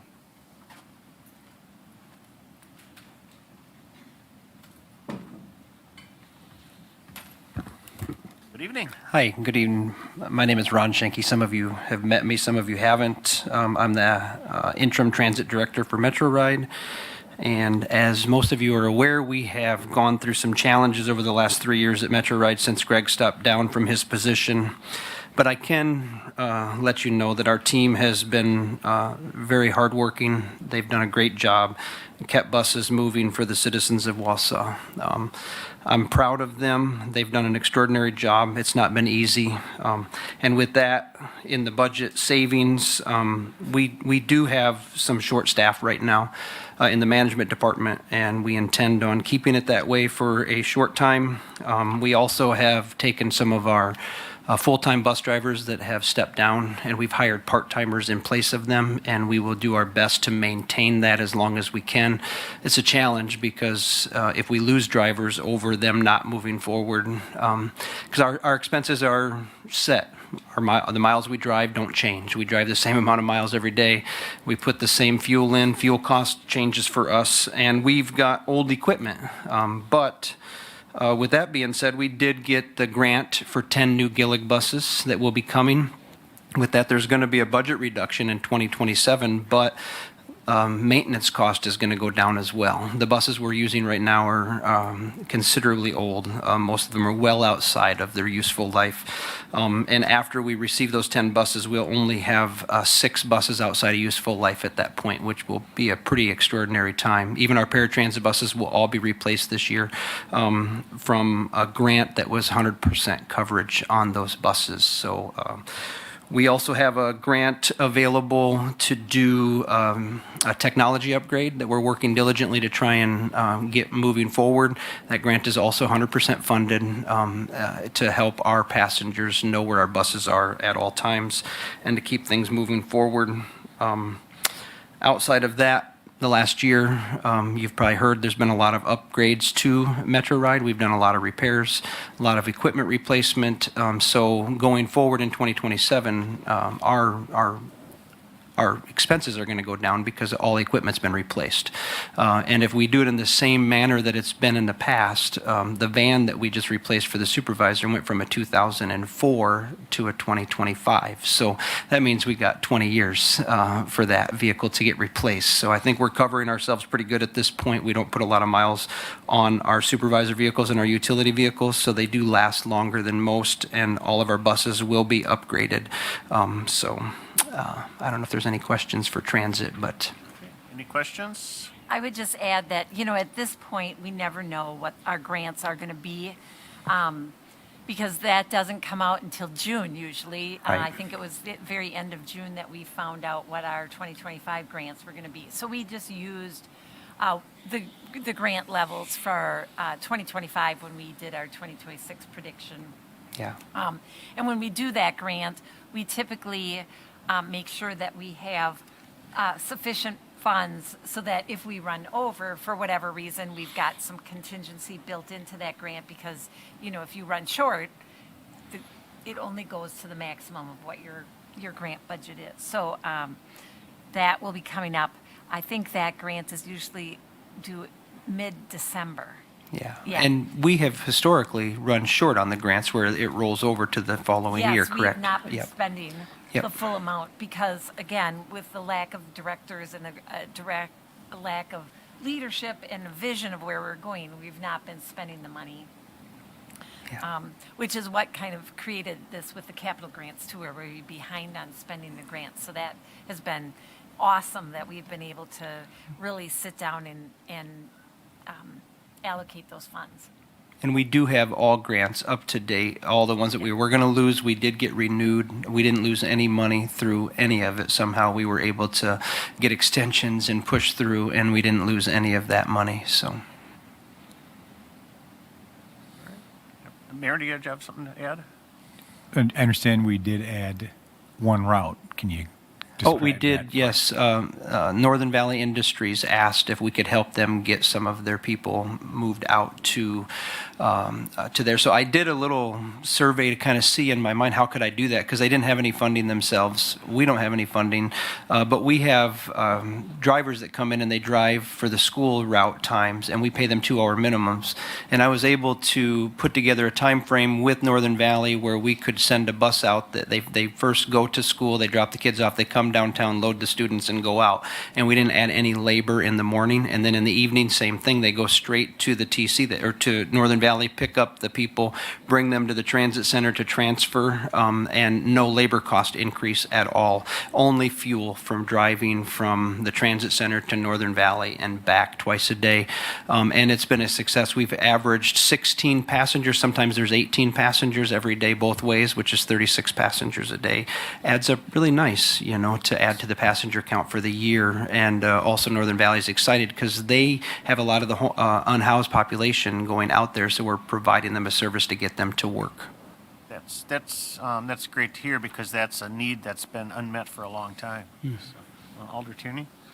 I just want to say thank you for doing that. I do have a son that works at Northern Valley Awesome. Industries. We are lucky enough that we are able to transport him, but I think that was, it's something that they're very excited about, I can tell you that. Yeah. And again, it was something that is going to be helpful to that community immensely. So thank you. Yes. Yep. All right. We're good. All right. Thank Anything you. else? All right, thank you. Thank you. Up, we've got Attorney Jacobson. Good evening. Good evening. How are you? It's getting late, but. Sorry I wasn't here last night. I was That's very okay. ill and I'm trying to stay awake tonight. Oh. So I'll start too by pointing out that our department appears on pages 84 through 87 of the budget book, and I don't think the updated information got published in there, so I emailed that out to everybody late this afternoon when I discovered that, so that you'll have it and can print it. So as you know, we have a small department and a small budget. There's really very little in there. We did a cost to continue for the 3 full-time attorney positions, and then found there's no way we can increase any revenue, but we found the mandated percentage cut through the savings of personnel costs in the amount of $31,300. So when you look at our budget and the few line items we have, they're all stagnant, whether we have 1 or 3 attorneys.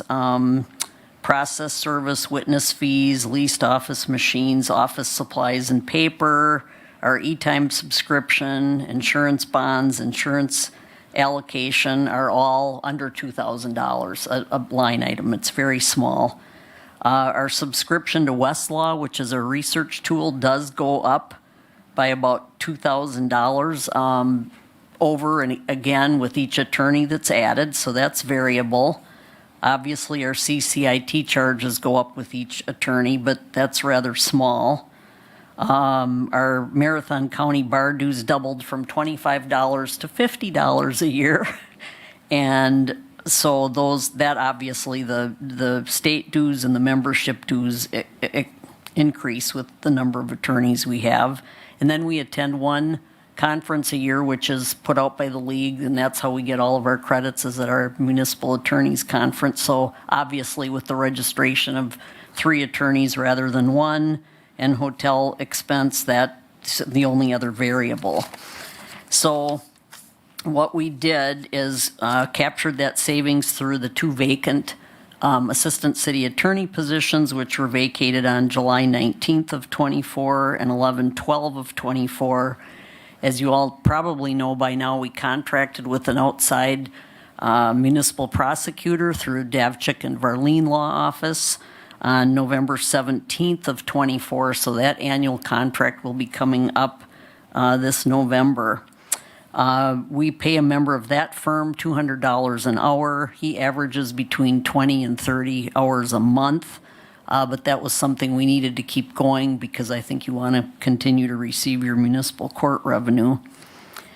So the budgeted estimate for the savings for the 2026 for the two positions was $298,571, but the savings actually realized for a replacement cost of those two positions was $139,354.24. So our overall budget reduction for our department was $65,664 for a decrease of 8.80%. And I think we landed with moving forward with recruiting to fill one of the assistant city attorney positions. I think we can do it with one. That person would do the municipal court prosecution as well. However, if we are unsuccessful with that recruitment process, by November 17th, we will be faced with having to continue to contract for a prosecutor or look at other options. The one really big variable we have is our legal fee budget, as you might imagine. We've only got 8 court cases that are in some type of court pending at this time. And that was part of the budget book that wasn't updated, so I still need to get my litigation report out. But the legal fees were set at $70,000 for like the last 3 years, and we estimated it at $100,000 for 2026. But if you'll recall, you just gave our department, or the council did, a budget modification on June 24th of $147,000 and $219, which I think that's the correct amount, has only lasted us through August. So I called Mary Ann today and I said we have about $2,000+ left in our legal budget, and we haven't been billed for September, October, November, or December. Now, a small part of that is the ongoing expense for the 8 cases that are in court, but part of it is what I call the unanticipated legal fees that I've kept you up to date on, which we have now incurred but not yet paid because we got 2 more bills today, $96,767.21. So that's outpaced our legal expense for court cases. So as you can see, it's very hard. It's outside of my control to be able to predict what that's going to cost. So probably by the end of October, in the middle of your budgeting session, I will be coming back looking for another budget modification because we have to continue to pay the bills. So the challenges our department faces is the continued staffing, predicting unforeseen legal expense, as claims covered by insurance are assigned counsel by the insurance company, and CIVMIC vets those attorneys and approves them through their board of directors for their respective areas of expertise and their cost and their length of experience. And they're never all in one firm. So you will see when I send out my litigation report, cases like against police officers for excessive force, let's say, or due process challenges will always go to Worth and Baynard in Milwaukee. They take all the cases to federal district court. PFAS is one of the big ones we've got going now. Everything is all back in the multi-district litigation in South Carolina. They're hoping to get some of it back out into the Western District, but it's all out there right now. We haven't paid for any of that because that's a contingent fee basis. And we should be getting money for that, actually, where we were supposed to in September, but I didn't see anything on that. So those are the 2 really big challenges we have, are continuing to staff the office in a way that we can pass on the institutional knowledge and train someone well to take that place, and or come up with another model. And I don't know how you better control legal expense. That's outside of our control. but it's gotten expensive this year. Otherwise, according to our procurement policy, that anything for any one matter that exceeds $50,000, whether that spans 1, 2, or 3, or 4, or 5 years, I have to come and give you a report on that when any one matter exceeds $50,000. So I think I covered everything. It's kind of where I'm at. Does anyone have any questions? Questions? Alder Watson? So I was looking at the page 87, just the numbers.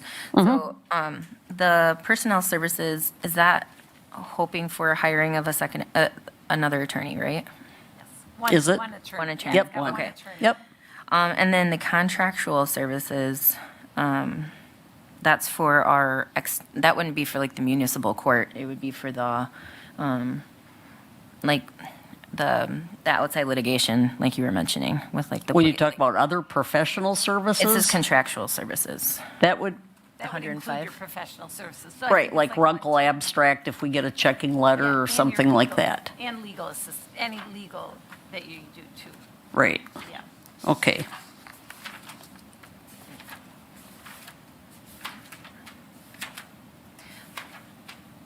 Yeah, so that, professional services is at 105. Yeah, 893. 105,000. So we didn't tweak that at all. Okay. From your budget request. Okay. Yeah. So that's the fund that you're talking about that you're sort of coming up against again, right? That you're going to come think back so. for? Okay. Mhm. Yeah, because Okay. for 2025, we budgeted 75,000 and are estimating 246,000. And right now, and we modified the budget to be 215 215. already this year. So, yeah, we were kind of, and our new budget software looks at historic spending and formulates a forecast. So some of these are forecasted by sort of like the brain of our budgeting software. Sometimes I disagree with that.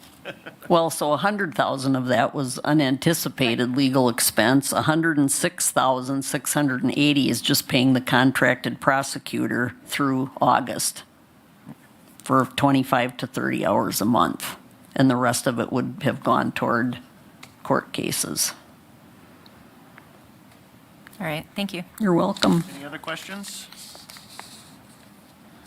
Not seeing anything. All right. All right, thank you. Thank you. You mind? Next. Yes. Okay. I guess you're on the list. Okay, so, our department covers finance and the customer service and clerk functions within the city, which also includes elections. So our targeted cut was $54,100. We had accountant in August of 2024 have a medical incident that took them out of the workplace until March of this year. She came back part-time, and we had been working to slowly bring her back to full-time. Her medical situation was, I guess, delaying big progress in that area. And, with our budget constraints, we negotiated an extended part-time arrangement with that position so that that position will remain at 50% then through 2026 as a cost-saving measure. So that was about a $70,000 savings. So that was how we achieved our $54,000 savings, as well as we did cut some training and some additional line items. Now, when you compare our budget this year to to last year's budget, you won't be able to really see those savings, and one of the reasons is our election budget. So our election budget swings pretty dramatically based on the number of elections and the type of elections that we have each year. Obviously, 2025 was a very low-volume election. We had 2 elections, and they were lower generating as far as the number of people that were They were just, Actually- just the two spring nonpartisan Yes, elections. very small elections, whereas this year, we have, I think, 5 elections, and it includes the governor's race as well as council. So we are, we have to respond accordingly with our election workers to meet the demands of those elections. So I kind of gave in my budget narrative, kind of explained that where you can see the actual swings in the election budget each year based on those demands. So the 25 budget had $75,000 budgeted for elections. This year, our 26 budget has $128,000 budgeted for elections. It's on that chart on the bottom of page 72. And that's why you don't actually see the savings within our budget. Other things that we're doing, really, we're focusing our efforts in a couple of areas within the office. One is to look at savings wherever we can. Susan, the Assistant Finance Director, I don't know, Susan, if you want to wave, she's here today. She has been doing a great job for us. One of the things that she just completed, we piggyback on the state of Wisconsin's contract for banking services. So the state goes out for a competitive RFP on a periodic basis for banking services, and they allow any local government to piggyback on that contract. So we have our primary banking with U.S. Bank. And, our software and the amount of efforts and the different services that we utilize with U.S. Bank really is pretty significant. And with Workday, we were able to establish a lot of integrations with U.S. Bank where there's file transfers taking place that really have improved processes like auto bank reconciliations, for example. When the canceled checks come in every day, the software knows based on the check number to basically mark that check as cleared automatically, whereas prior to that, it was a once-a-month kind of automated process. We also have kind of AI-type processes called first notice rules. So if we, let's say, receive a check or a ACH every month from LifeQuest, which is our ambulance billing service, the software knows based on coding that's on the U.S. Bank account, oh, this came from LifeQuest, this belongs to this revenue account, and it posts basically a accounting transaction and what they call an ad hoc bank transaction to record that deposit and then reconcile it for us without any human intervention. So we've had some great advancements. Susan has really worked on other advancements, automating other things like, obviously, just like any business, people who don't pay on time, are reluctant to pay, are heavy on the workload to get people to pay.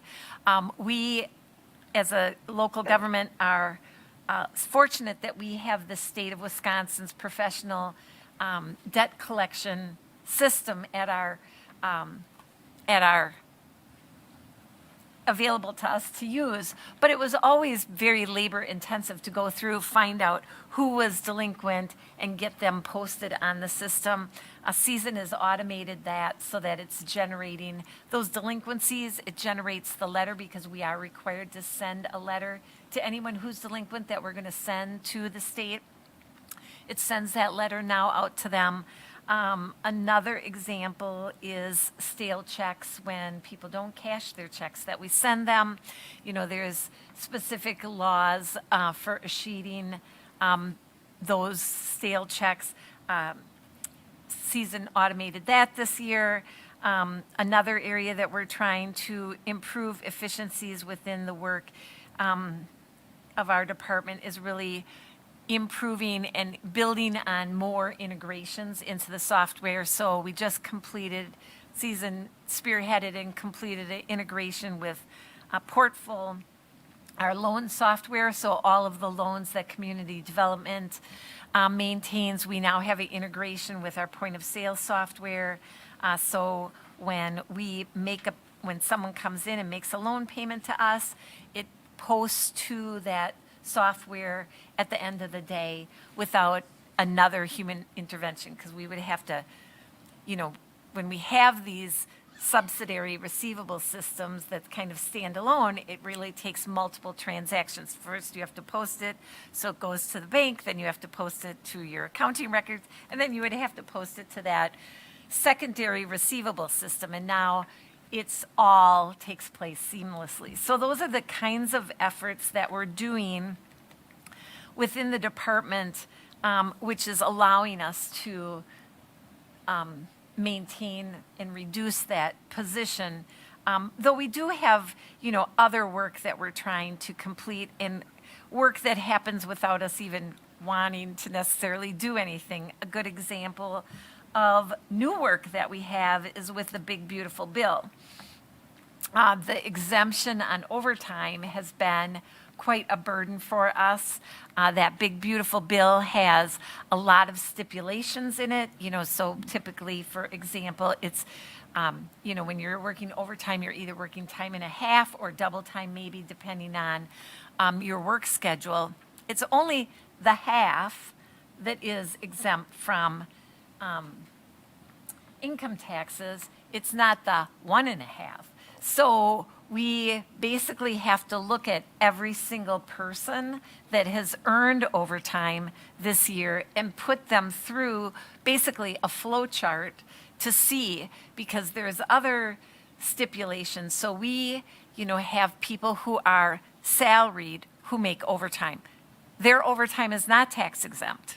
So they have to pay tax on there. So we, again, our payroll person is putting every single person through a flow chart to see who they are, what kind of overtime they're making, what one of these buckets they belong in, and then calculating that and accumulating that, because it's going to be a requirement that we disclose that to the employee, that portion of their income that is exempt. And we're still waiting from the federal government to tell us what comp time actually is, because comp time goes in at time and a half, and it can either be used by an individual or they can ask for a payout. What is that actually, and how do we report that to the federal government for income tax purposes?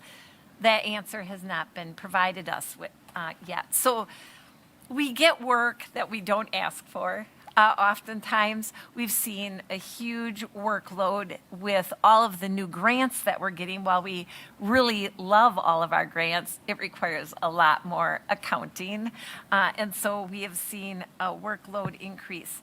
But really, our goal is to scrutinize our individual expenses, that example of our banking contract, to make sure that we're not paying for any service or anything that we don't want to pay for. A season looking through our bank statement and saying, oh, what is this charge for?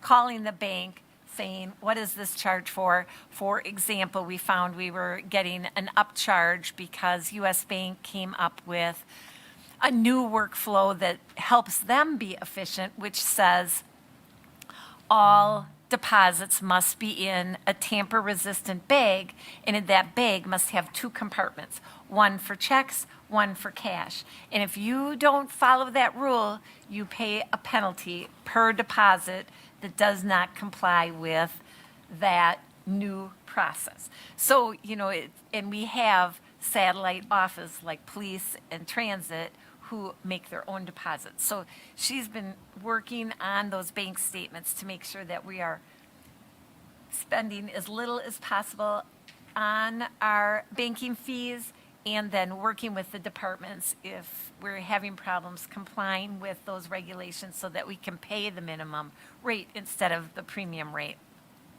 So those are the kinds of things that we're doing to try to save money, build efficiencies within the software, because we've only had Workday now, 2 years. First year was complete survival mode. Second year was survival plus improve. We've made some great improvements in 2025, and I think there's plenty of room for us to automate and make even further improvements. So using all of these bells and whistles that we have.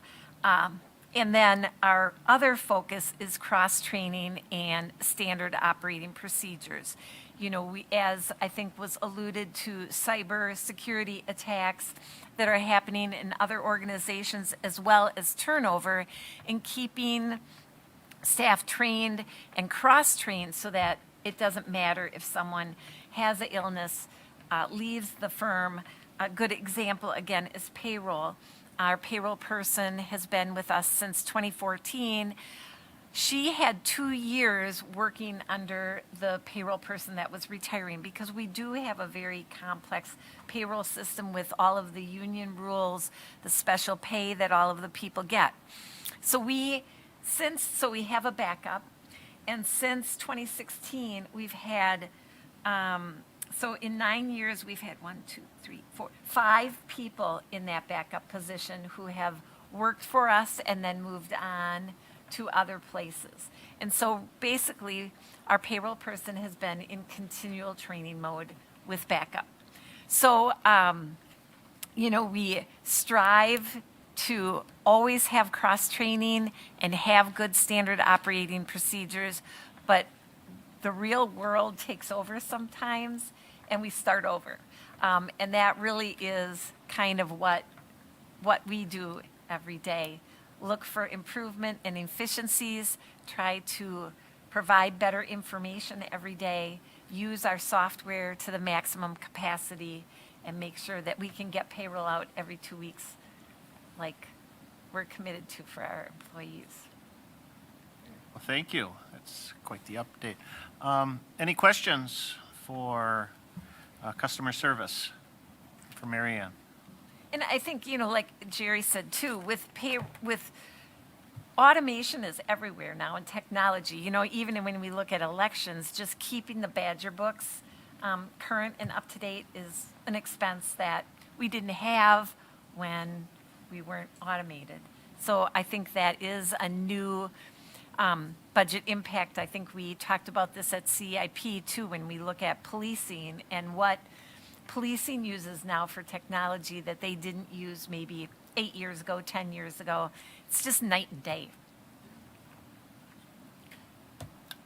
Anything else? And I think that's it for, Yeah, Human Resource Director wasn't able to attend today. Yes. So, we don't have a report Yeah. from HR, but that department is pretty Yeah. small. Yes. So there's not a whole lot. Is it here Alder either? Watson? I don't have a question for Marianne because complete, you know, it's nice. But like, when do the conversations about maybe not tweaking, but like just some questions we have maybe about redirecting funds? Is that going to happen? Not tonight, obviously. Yep, but- I was about to get to that because I'm looking at my notes here, and some of the things we talked about this evening were $30,000 to keep our third pool open. Animal control, if we wanted to have it fully funded, would be an extra $60,000. From CCTIC, $32,400 and change for data tagging and data loss. I think those are the three. Did I miss any? Oh, did you mention solar? And the solar, I guess we don't really have a dollar amount on the solar for what that would in. Yeah, it was in his. 2.5 million, to be fully funded.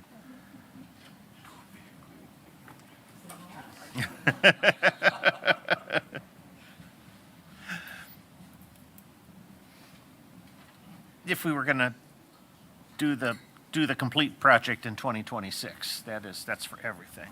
So, So about how much is that? Like, I heard you list things, like amount. I can calculate. so 30,000 for the pool, 60,000 for animal controls, 90,000, 32,472 for data tagging, brings us to 122,472. Got 212, And then- 472. Right? 30, 60, 90, 32. 36, 30, 60, and 30, 60, and 32. Oh, no, 90. I would- no, Oh, I- you I- were I was adding just- in your head. I was I just get adding you. in my head. Okay. Okay, gotcha. I was carrying the one. Okay. Okay, 122, yeah, 472. 472. Okay. Plus 2.5 million for the solar. Oh, yeah, just the cool 2.5. Yeah. It makes the other sound like chump change. So, I guess, I don't know, do we want to, I mean, we've got a meeting scheduled for tomorrow. Would it be prudent to maybe come up with to give, Mary Ann has a little bit of time to figure out, if there's any pots or anything that we can pull from, or instead of, Is a day good enough? I don't know. It seems like, or we could schedule something like a week out, or Yeah. Or we have our regular finance meeting on the 14th, on the 14th? or we can schedule another meeting. It doesn't matter to me. But however you guys want to do it, it's good by me. I mean, it's,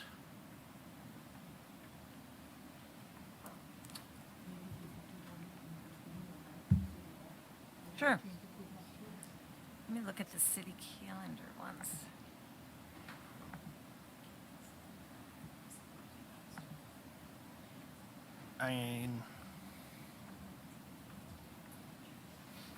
can't find my calendar. Go. If there was something next week,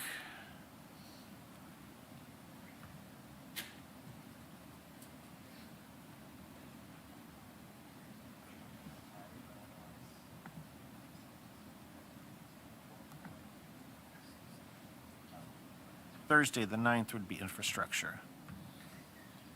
Yes, so the 8th is open, the Wednesday.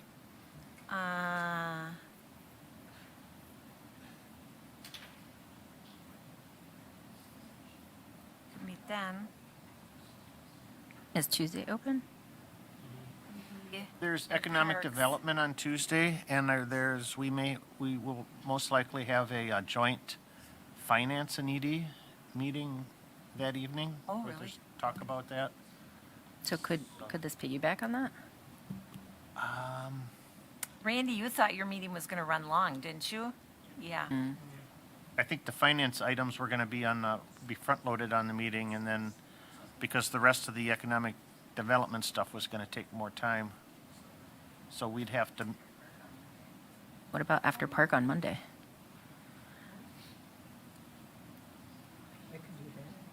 Because I think Alder McElhaney and I are here on Monday too for park. You're not on park? I totally thought you were. You haven't? I don't know why I thought you were on park. I got my neighborhood meeting, but if it's,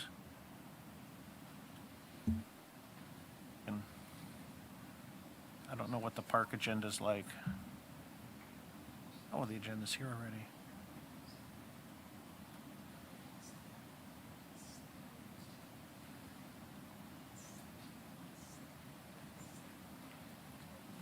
Park starts at 5:15. We could start at 6:30. 6:30 probably. Just throwing it out there too, with the meeting next Tuesday, we have economic development, likely a joint finance meeting. The way we have it currently structured that we're looking at is doing finance first and then allowing ED to do the rest of their meeting. Because there's just one item for finance. But if you wanted to flip it around, we could do the ED portion first and you could jump in later, so there wouldn't be as much time commitment, but you're going to be here later. Just throwing it out there.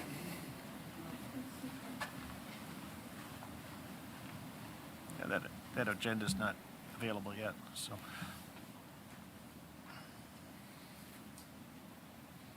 I'm flexible, so it's, I teach on Wednesday nights. That's why I'm Oh, like, ooh, gotcha. I would really love to Yeah. be here. But I mean, I understand if I can't. Monday is parks, but we could do it after parks. we could set up at like 5:15, yeah. 5:15. Their agenda's out already, and it had like 3 items, and then three actionable items, and then 3 educational items. So, I would think 6 would work. 6 or 6:30. Okay, I mean, if they go long, they go long. yeah. But I think, I mean, yeah. 6, yeah. Yeah. Okay, Then we can, if you put it at 6, then we can, then we can. It gives Park a little boundaries. Yeah. Well, they can take as much time as they want, but if they finish early, we can start anytime after 6. That work? Okay. Oh, yeah, and then we're canceling tomorrow's meeting? Should we cancel tomorrow's session? Okay. So we will cancel the Wednesday meeting, and we will set one for Monday, October 6th at 6 o'clock or after Parks and Rec is finished. And then we'll put on the agenda budget modifications or considerations for budget amendments or something. Budget amendments, Yeah. not a modification. Yeah. And then just for the viewing public, seems to be a problem with our website right now, so I can't access that calendar. So the meeting's canceled for tomorrow. I don't know if we'll be able to make that Yeah. on the calendar for tomorrow. And then I think hopefully that problem will be solved to get that agendized by the end of the week for next week's meeting. Yeah. Okay. Like, post There it have on the been door, I problems with guess, the or software, something. yeah. if it's canceled. Yeah. Okay. Anything else? We're canceling tomorrow. We're going to meet next Monday, and we'll discuss these items, these additional items. Yep. If there's anything else, I suppose we can bring it Yeah. to the meeting. And Because we don't have to like tell you in advance, like the agenda, how you are going to agendize is going to be flexible enough. Yeah. Okay. it'll be flexible like this evening's agenda item. Yep. Okay. With that, I will take a motion to adjourn. Move to adjourn. Motion from Watson, a second from Henke. All in favor, say aye. Aye. We are adjourned. Thank you.